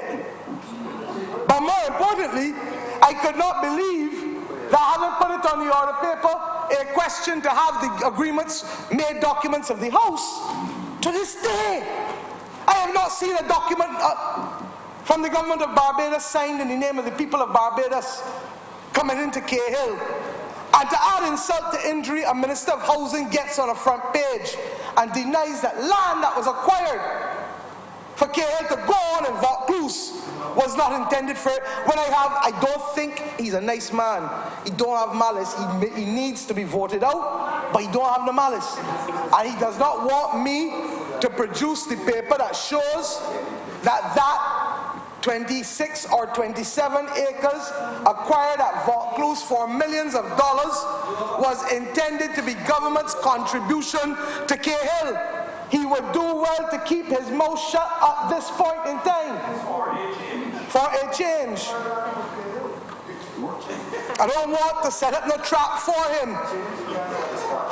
But what made me most astounded, Mr. Speaker, is that Prime Minister, you have to forgive me, because I sat down opposite you, in front of you. This is the gentleman who came in here and distinguished himself in his first budget speech with "the Emperor is now naked," talking about the member for St. Peter. And this Prime Minister did not wipe his mouth, didn't touch his face, looked as though he was horrified when I spoke about 4 ministers signing an agreement before Cabinet ratified it, saw it. Imagine how shocked we were when we discovered that the Prime Minister was the very person to sign the first agreement, half of which was justiciable and half of which was not, back in 2000, 6 months before. Look, you can literally throw out. See, they were planning to do the boat plants, and you can deal. Member for St. Thomas can deal with that when it comes. So that I ask the question now, who is now naked? Who is now naked? Which emperor is now naked? Because as I stood in this spot in last year's budget reply, I asked the question of the Prime Minister to investigate how 4 ministers could go and sign this agreement in advance of Cabinet. But little did I know that he signed it 6 months before them too. And that the Cabinet still did not know, because the agreement had to be ratified by Cabinet after the 5 signatures on the 2 agreements. Now, I don't want Hyatt to degenerate into that, because I, unlike the member for St. Michael Northwest, feel that we need new investment in Bridgetown. I really feel so. And that the people in the city of Bridgetown would welcome it. But what we can't have is insulting the intelligence of people to build a 15-story building in a World Heritage site where there are conventions and best practices set out, and without consultation with the public. And what we cannot have, Minister of Tourism, is you telling people every 2 months that it's starting next week or next month. As you told us in the budget last year, it will start in August last year. Well, at least he has been generous enough to say that it is the planning that has started. And I will recognize, I have every expectation that he's going to curse me in his usual personal way when I sit down. But I will recognize and give him that he has at least been honest in admitting that it was only the planning that he was referring to, but he kept it in his head and let the public feel that jobs were coming right away. Mr. Speaker, so let me move on. So I'm not going to talk about the fact that we did not have an update of CLICO or BACO, which has been an issue since over a year ago, passed in this House. No, I'm not going to talk about any of those things. I want to get quickly, sir, to the budget, because the budget has 17 initiatives. And you know, sir, you can give them names, because a lot of these initiatives, other than the 2 taxes, were forms of things to do to get back in the good graces of those whom we have offended, or hush money of some type. You understand, sir? So, somebody may say inducements, but I would say things to encourage people to look at you in a different light, having had some bad sessions with them. And let's deal with the special development areas. The northern one from Speightstown to St. Lucie, Harrison Point, I would like to call, sir, the Kelman Amendment. Because Half Moon Fort, Moontown, the Moontown Amendment. Let me call it the Moontown Amendment. Because the truth is that it goes all along there. We in principle have no difficulty with the extension of the special development areas, but I want to know, sir, how the government sees that it is going to work and how far inland the geographical boundaries will be. Because, no, and Moontown is on the coast, so Moontown will inevitably be in it. No, it doesn't have me at all, because I believe that the member for St. Lucie needs to expand his establishment and must have 24 hours a day, 7 days a week, 365 days a year to do that, which means that the only way we can see that full expansion of Moontown is if he is no longer the member of parliament or indeed a minister in this parliament. I'm fully supportive of it. I don't like the weighing of the macaroni, but I support everything else. And it is a real point, sir, for those in Christchurch and St. Philip, because you have excited expectations. St. Lawrence Gap, Bridgetown, and Speightstown were easily identifiable. You, instead of setting out Ragged Point as an area or other areas as an area, the swath of land between St. Lawrence Gap and Ragged Point is so wide. Is it going to be coastal? Does it include all of the land? These are valid issues, and the point that I've been trying to make to this Minister of Finance, and this is his biggest downfall, he brings in budgetary initiatives things that have not yet been thought out, fleshed out, and tested, because he does not recognize that a Minister of Finance can only engender confidence if taxation is certain, initiatives are specific, and people don't have to be butting about, trying to understand what the Minister of Finance really meant when he spoke. And too many of these initiatives suffer from the disease of vagueness, the absence of clarity, and therefore it causes people concern. So, special development areas, the opposition can support, but we need to see with greater clarity the geographical districts, so as to ensure that we do not undermine the very integrity of the revenue that we want to protect, because it was this minister in 2013 who came here and as his very first initiative in the adjustment program made the point that we have to reduce the number of fiscal incentives and concessions being given to people to protect the integrity of the revenue. Those were his words. It is true that after he did that, the first thing he did was then to sign the Sanders MOU. So, 2, this one, sir, has us baffled. The administrative and legal arrangements in place for a duty-free shopping zone in Barbados, Hastings, Bridgetown, Hastings, Worthing, Bridgetown, and Oistins, I believe. Whole town. Sir, it sounds good. And this may well be called the Abed Amendment, because the President of the Chamber of Commerce has been the one calling for this. But the truth is, sir, think it out. And it is replete with difficulties, including significant amendments to the Exchange Control Authority Act, because to spend foreign exchange in those businesses, you have now to be authorized dealers. And further than that, sir, because it is against the law for you to buy in foreign exchange in Barbados. 2, you have another difficulty, that you are effectively recognizing foreign exchange in exchange for duty-free access. You are effectively then telling the majority of Barbados, hoard your foreign exchange rather than submit your foreign exchange to the bank. Because people will now believe that if I can go and buy a fridge or I can go and buy a television in a duty-free zone, why should I go to Sheraton and buy it? And what happens to those stores outside of those duty-free zones? This is the sandals equivalent of the retail sector from tourism. How can you want to create 3 different types of commercial people? Vendors who are itinerant, who more often than not are being harassed if they don't have the proper piece of paper, don't mind others get to break the law and build buildings without being harassed. People who will have stores outside of the duty-free zones, who will now have to face the fact that a person will go and buy a commodity, a fridge, a stove, a microwave, a watch, an iPad, an iPhone, in a duty-free area, rather than come to a non-duty-free area in Sheraton or Six Roads.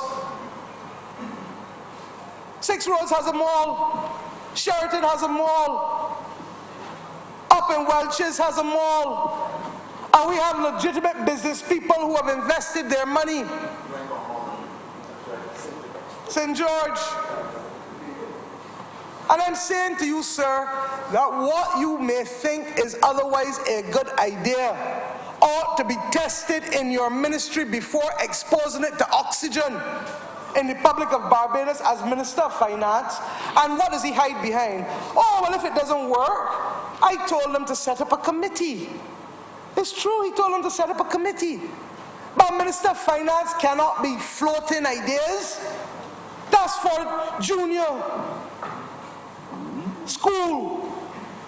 That's not at this level where people are holding on to his every word to make plans and investments about their future. And as I said, you know, it is ironic, sir, because the governor has written an article about dollarization. Governor of the Central Bank. And I have to ask myself, is this a backdoor attempt to introduce partial dollarization in Barbados? The governor of the Central Bank wrote the article, not me. And the government needs to be sensitive to these things when they announce these initiatives.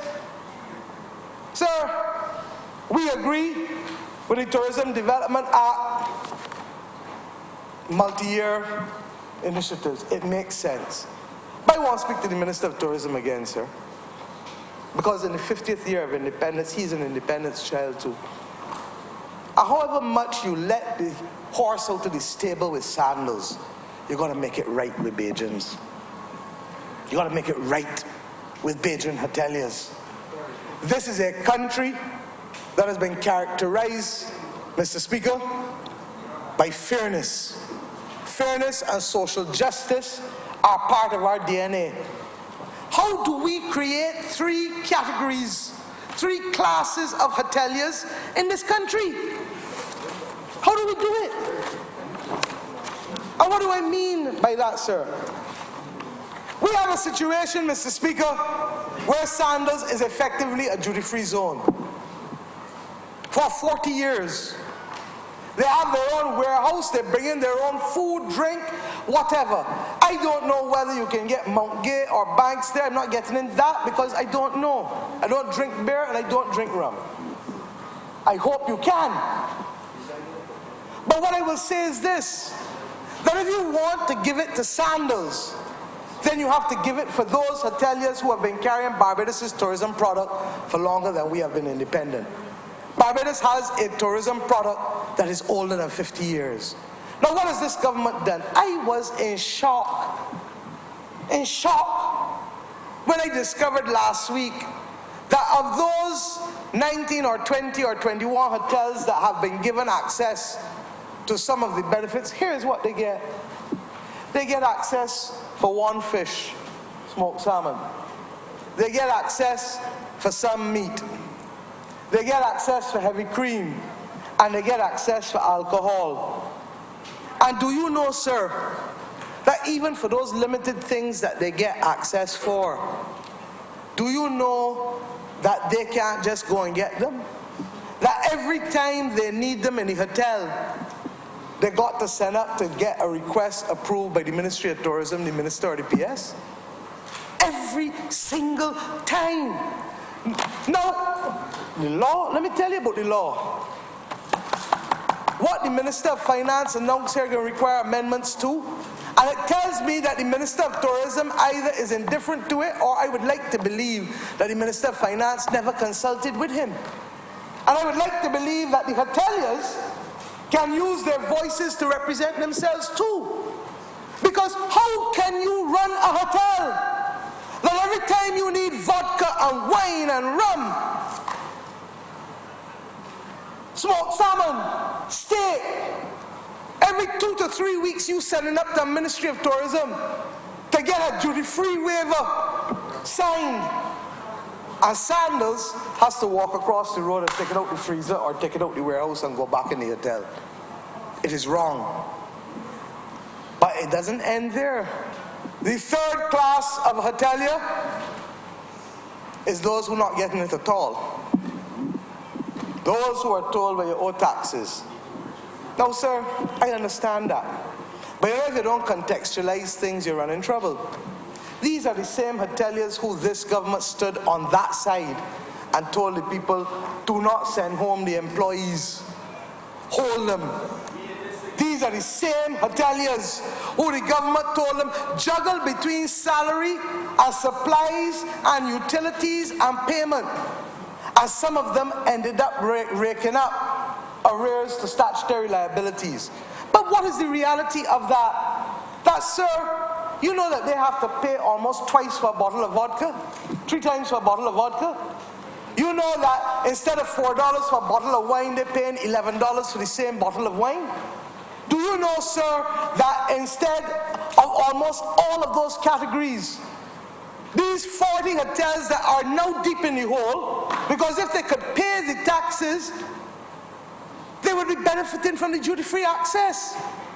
But what we've done to them is instead of extending them the access and then demanding and working out a program with them to pay monthly to bring down the arrears, we leave them cemented in a hole and a road to perdition. Must fail. But yet these are more than 2/3 of our indigenous hotel stock. I ask myself, what has this government done to the people of Barbados that we accept behavior that we would never want to extend to our animals, far less to one another? How do you in the 50th year condone a program that gives Sandals, but you know the sad part? Sandals never had to satisfy that conditionality about tax compliance because it got all taxes waived. Every possible tax. And I'm sure including the National Social Responsibility Levy. They ain't gonna go pay a cent. And I have nothing wrong with Sandals. I believe it is a good thing for Sandals to be here. I believe they have helped with the airlift. But I believe that the manner in which the government has allowed them to come in has caused significant problems for our tourism industry in terms of fairness and equity. I believe ultimately it will compromise that portion of the import revenue, import taxes, particularly to create the level playing field. And let's get real. If a major hotel is getting access to pricing for wine and vodka and meat and all them things at 1/3 and 1/4 of the price of another one, but must be able to charge less, must be able to command a better competitive position than the same ones now that are struggling to eke out an existence. I asked the Minister of Tourism to make wrong things right in this matter. And in the same way, we have offered support for the multi-year refurbishment and renovation projects that does not see a person having to go back every year. This is a Barbados where the other thing the Minister of Finance didn't tell us about yesterday was ease of doing business. And this is part of the problem why people do not find it easy to do business in Barbados. That is why we have dropped year after year after year in relation to the ease of doing business. This is why we've dropped, sir. And I said to the Minister of Finance, you have to get it right. Because we've dropped from 91 to 119 in the last 2 years. Don't talk about the Global Competitiveness Report where we stopped. We're not even in it this year. How do we benchmark ourselves? How do we get people to want to invest here, want to visit here? And none of these things the Minister of Finance dealt with yesterday in a budget. That's why I ask you, where was the budget? Mr. Speaker, sir, let me move on.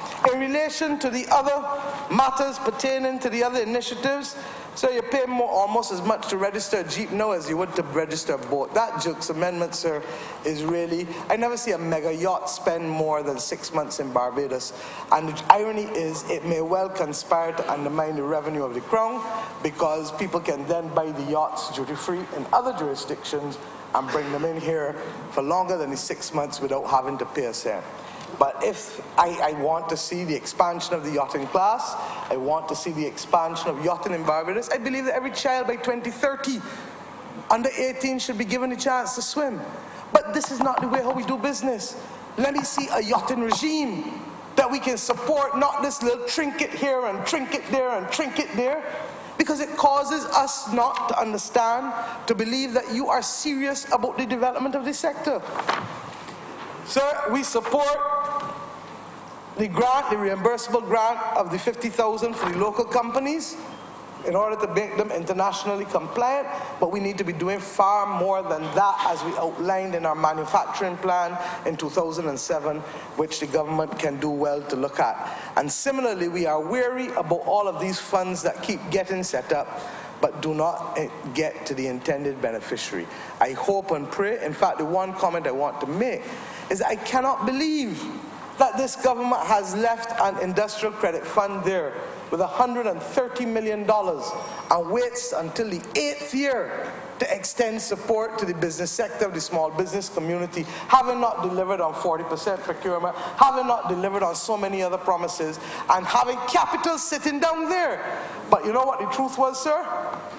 That a lot of that money was being taken up to hold government paper, treasury bills, etc. And that's why it was not available to be able to help businessmen in this country create and expand their businesses. Sir, I've already told you about the National Social Responsibility Levy. I think that the government has urgently, if you expect this program, this tax, to start in 2 weeks' time, in fact, it's less than 2 weeks' time, then you have to say and point out how it is going to work. This is not just for the IMF's benefit on Monday. There are people who have to implement this. There are local producers who are asking how is it going to be implemented on their local production, because the budget says that $19 million is to come from it. The government has a duty to outline how this tax will be implemented if you expect it to be applicable from the 1st of September. People genuinely don't know. The imports at the port, that's straightforward. And the ones to be excluded, you might have a little doubt there, but that's relatively straightforward. What is not straightforward is how it's going to attach itself to local production, sir. And we understand why the minister has done it, in order to ensure that he does not breach international trade obligations, because we have to extend whatever we extend to regional imports, we have to extend to domestic. We've been that road already. Sir, I've already spoken about the $5 million cleanup program. Prime Minister, if this is to be a national program, let us start right by making sure that we have the people who are intended to really, who need it. Those persons who were let go from the National Conservation Commission with 10 years and 12 years and 8 years, these are the ones who need the help. And I make the point, sir, that I deplore that the decision of the tribunal did not insist on reinstatement, because in the absence of reinstatement, those people have lost the right to a full pension in many instances. It is wrong. And I say that the only thing worse than that form of political victimization is political genocide. These people have been not working for 2 years. 1 year's severance pay can't help them. They owe away that money already. It is wrong. And I hope that this program can be used to help cushion them in a serious way. I don't walk away from commitments I gave. In February of this year, I stood up in this honourable chamber and I said that we will support efforts to increase the budget to deal with the debushing of this country in order to be able to deal with the public health. You have brought it. My only request of you, especially since the minister has said that it will involve donations from the private sector and other institutions, is that it truly be national and that it not be a one-off activity for independence, because a one-off activity cannot help us in the middle of the rainy season especially. In relation, sir, to the 2 million for the welfare department, sir, what can I say? The welfare department needed the 2 million before the tax, and it will not go any major way to helping the real level of suffering. In the estimates, we told this minister that the level of true suffering in Barbados is real. There are too many people who come in my office every week. I have an office in Bridgetown, and the excuses that are given by the welfare in many instances that they don't have the money to be able to help people. So I have constituents who lost their houses recently. I've been trying to get an answer for 2-3 weeks. My fear is that the people are sleeping back in the same house that fell down on them in the first place. It cannot be right. And I can't get an answer from the welfare department where there are 2 minors. I left a message for the chief. And I'm saying to you that these things, I called National Housing. I did the right thing, no public thing, spoke to the general manager. I called, she will tell you that I have called her maybe once in 3 years because of an acute emergency with 2 juniors, 2 minors, 2 other people in the house not working and 1 only breadwinner. And Mr. Speaker, the lady told me she genuinely does not have any housing units. Now I want to believe that is true, but I happen to know that the grotto is empty. And I'm sure that those people don't mind sleeping in the grotto even if they have to just carry some mattresses on the ground and that we can put some other things. I mean, I would hate to think that the rest of that house falls down on that family. I really would. I really would. And I don't normally make public appeals for constituents, but I am doing it because they don't have any genuine alternatives. There is going to be a fundraising for the 1 of the 5 who is working. I believe Stiffy is performing, and I'm going to let the public know about it in September. But I wouldn't understand, I wouldn't know what to do if you sleeping in a house fall down on you. I really wouldn't know what to do.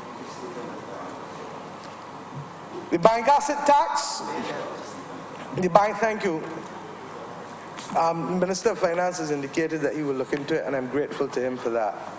The bank asset tax goes up from 0.2 to 0.35. My comment on the bank asset tax is this, Mr. Speaker. This is likely to lead to an increase in fees, ATM fees, all other kinds of fees yet again, which will be passed on to the consumer. And this is why I'm saying that had we sat around a round table and discussed these initiatives, we would be in a better position to allow a Minister of Finance to come here with a credible program that all 30 of us in the 50th year of independence at this perilous time of our history could say we are in support of this program. And I don't know how many, I want them not to doubt it, because we are already confident that without this we will beat them in the next election. So we can afford to cooperate, because cooperation is about making Barbadians' lives easier at this stage. Now, the other problem with this tax is that it is also retroactive. And taxation that is retroactive is not good taxation. And I hope that the minister will clarify whether he truly intended for it to be retroactive or whether, like the other tax, he intends for it to start on the 1st of September. You cannot ask people to plan out their affairs and then impose a tax that goes back to April 1st. So if it is September 1st and that... Sorry? It is... What is it? The assessment, but the assessment still means that it's taxed from that period. So it's still a form of retroactive taxation in it. Sir, the tax amnesty, once again, we welcome it. But as I said before, and I know, sir, because while I may not owe any taxes personally, the firm with which I'm associated owes taxes. And I don't have anything to hide. And it has been hard because we have hell of a lot of money in receivables. But do you make a choice to send home people, or do you make the choice to keep them? And the truth is that the real devil, and I believe the minister at least is doing a 6-month period, because the truth is, have you ever tried to get a loan from a bank in Barbados? You can't get it in 2-3 months, not unless you constitute the top tier of the very, very, very, very, very high. And the truth is that a lot of people would like to be able to pay something, but the difficulty comes in the length of time in being able to process the loans. Now, if the government can get 10%, 20% of the $568 million that is owed to it, I will be the first to say yes.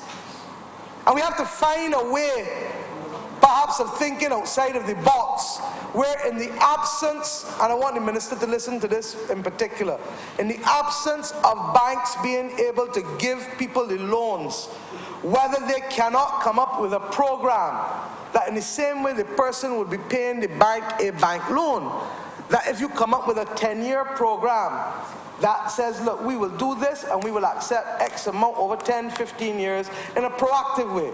Now, because BRA is so much under pressure, my view is that he needs a dedicated unit to deal with it. And unless somebody comes to work every day to make it happen, Bajans do not have a problem for the most part with paying taxes. But there's a genuine inability to take blood from stone now. And I really feel that people will prefer to pay you at 2% than to pay the bank at 5 or 6%. And I say so, you have nothing to lose, because you already are owed the money. And these are the kinds of things that will help improve the revenue so that you don't have to bring a $140 million tax. Mr. Speaker, the minister already knows how I feel about these $50 million cuts, these sums. You cannot cut expenditure in this country with a scalpel using the finesse of a lumberjack. That's what happened in December 2013. Now if you're under pressure, that's what you're going to do. But this government has had enough time to be able to go about the effort of reconstructing, pass the covenant please, and deconstructing. And you know, that is why in the Covenant of Hope, sir, we set out at page 26 an approach to fiscal governance. And I would ask members of the Honourable Chamber to read it, because it is not there because we just felt like writing words. At page 26, we believe that the first thing you have to do is to prioritize your spend in relation to what is absolutely necessary, what is then highly desirable, and what is then optional. And that thereafter, if you can't accommodate it in spending, government has other powers. Government can legislate, government can regulate, government can facilitate, government can empower. But if we sit around a table, and I hope the midterm review is not going to be a mimic of the estimate speeches, because we will not get anywhere if we do that. But if we sit down in a committee and ask questions and put suggestions where there is not the need for that kind of behavior and one-upmanship, then we will be able to advance the work of the people of this country. And that's what we want to see happen, because none of us are enjoying suffering in this country. In relation, sir, to the registered retirement, the problem is, sir, I do not agree that the minister should have removed the right to claim that as a savings allowance, the registered retirement plan last year. A country needs savings. And indeed, sir, I'm going to make this a document of the House, because one of the things that the minister should have addressed yesterday is how do we deal with the fact that for the first time since 1991, Barbados experienced the savings. That Barbadians are drawing down on their savings to survive. That the country potentially is open to the lowest bidder because people will not have options. We had a savings rate in 2014, sir, of -0.5. We had a savings rate, sir, in 1991 of 15.3. We had a savings rate, sir, in 1998 of 18.1. How do we get to a negative savings rate of -0.5? And you know what bothers me, sir? Barbados is supposed to be a project of creating wealth. I'm not in here, or this side in here is not in here just to be able to say that we can stand by and let people earn a living. We want Barbadian families to become creators of wealth. And wealth only happens when you pass money from one generation to the next. If people have now to deplete their savings, they cannot end up in that way. So, Mr. Speaker, these are the things that truly... I remember your airtime expires in 5 minutes. In 5 minutes, yes. Sir? No problem, sir. I will decide whether I want the TV or if I'll go with beyond. Sir, the reality is, sir, that we have a situation with the public servants where the government has now offered this trinket to the public servants. And I made the point that Section 13 of the Public Service Act makes it absolutely clear. And others on my side will speak to it. Section 13 of the member for St. Joseph will speak to it. Makes it absolutely clear that what this government is offering people was what it was duty bound to do in 2008 when it became the government, and what it promised in October 2007 from the former Prime Minister in relation to it. But this is the same government that wants teachers to have their pay docked for going to a meeting. This is the same government that will not allow the statutory board employees at the IDC to be able to be paid. They have had neither salary nor pension since January. And in circumstances, sir, where other statutory board employees are nervous. Now, Mr. Speaker, if it is not so, then tell the attorney at law it is not so. Because we are still waiting for the judgment, and I have told this House before, sir, that on a matter of principle, you know, I find it, I didn't answer the Prime Minister when he said it, because an Attorney General doesn't set what work comes to Parliament. And the reality is that there may have been reasons why the then government, whatever they were, it wasn't my idea, my knowledge, why we did not bring the 62 to 67 for the Auditor General and the DPP. What I do know is this, that we had the 2/3 majority.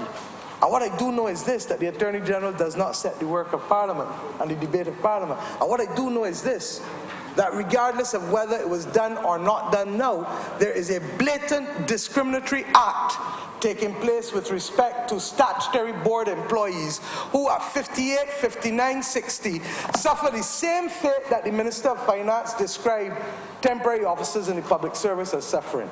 And therefore we are happy that right will finally happen for those public servants who should have been appointed since 2007 and 8.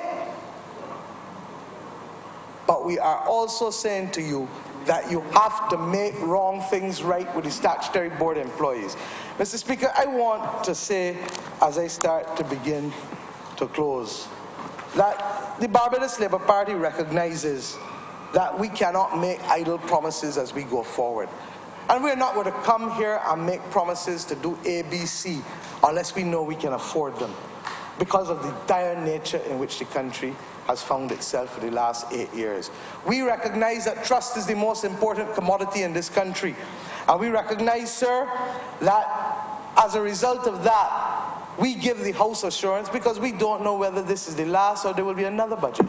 But we know that within 120 days of our being elected, having sat down and done the very thing that I asked the Prime Minister to do, to bring everybody around a table to be able to discuss frankly what is our condition, that we will bring a true budget, not a series of trinket measures or attacks to be able to satisfy the IMF that you have done something.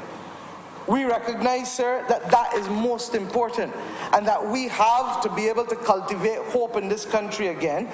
And that is why we recommend the Covenant of Hope for people's reading, because while it is not giving you specific policies, it gives you the conditions under which we will make decisions in this country. We know that how we do things is as important as what we do.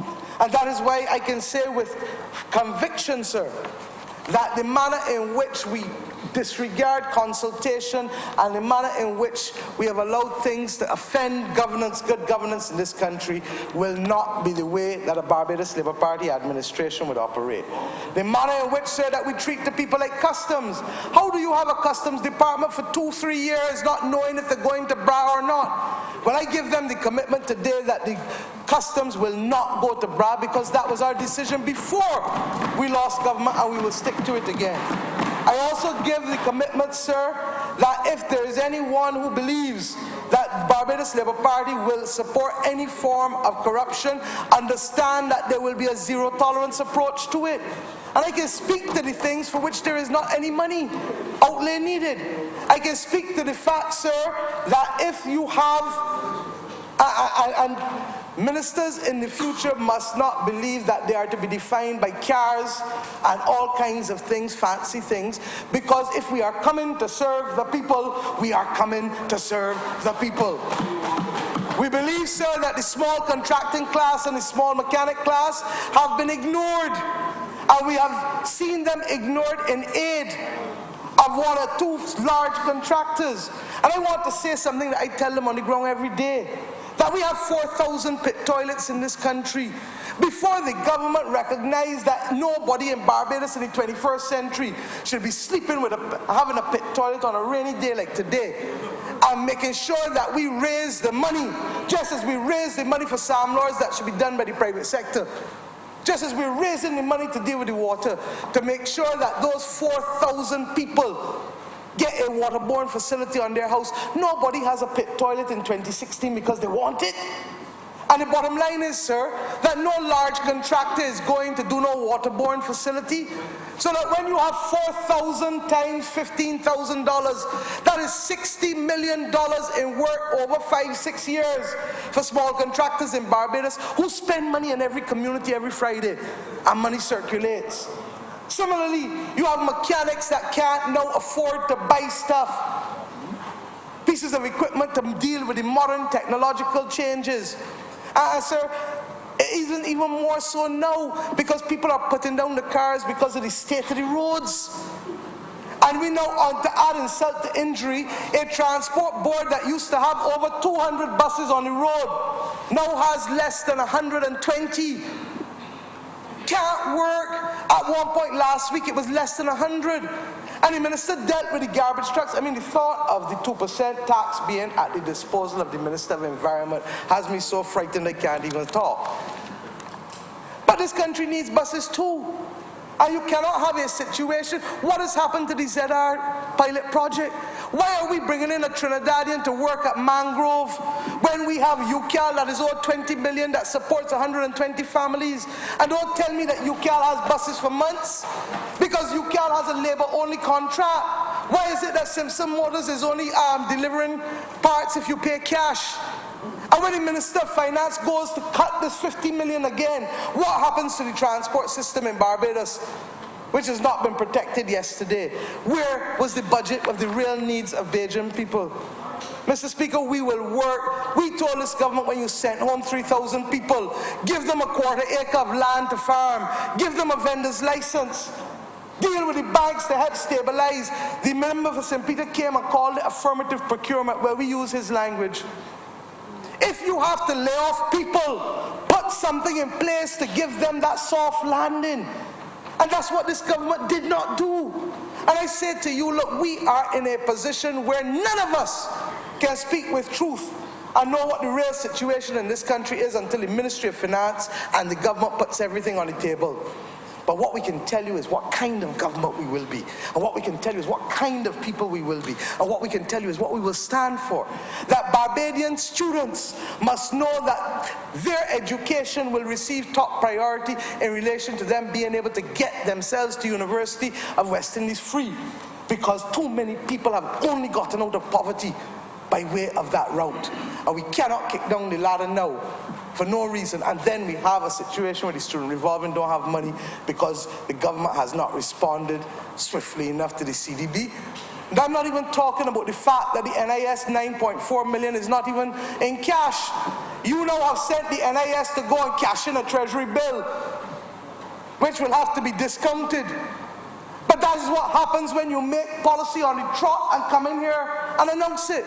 This country deserves to be returned to a level of governance that befits its legacy, that befits the aspirations of its citizens. And today I commit, sir, on behalf of the Barbados Labour Party, on behalf of a team that is now expanding and that reflects all elements and all skills and all classes in this society, that we will work to always keep your trust. That I have not spent 25 years in public life to descend into a form of behavior that is not worthy of the very highest standards, and that I'm acutely aware that as a child of independence, that those of us who were born around independence have a duty to show that that which we received with distinction from Sir Grantley and the Right Excellent Earl Barrow and Tom Adams can be equally matched by those of us who were given the benefits by them. Let it not be said that those of us who benefited have now come to preside over Barbados being the third most indebted country in the world, have now come to preside over Barbadians not getting decent services. Let it not be said. Let it be said that those young people who want now to employ themselves and be global citizens through the practice of their craft, whether it is in information technology or as sportsmen or artists or as professionals, that we are going to facilitate it, whether as nurses. And I ask today, sir, that we remember, as we go to support the 50th anniversary of independence, that we have choices. We could have decided whether to send a team to Utah for the senior games for $151,000, or we could have chosen to put that money to ease the burden of people in welfare. We sent a team to Utah last week for the senior games. We could have decided to watch the Olympics on TV instead of a minister going to watch the Olympics in Brazil at a time when we need to set examples. We are, and it's coming, and that's the whole point. It's coming before independence. But we want to make sure that our priorities are in the right place.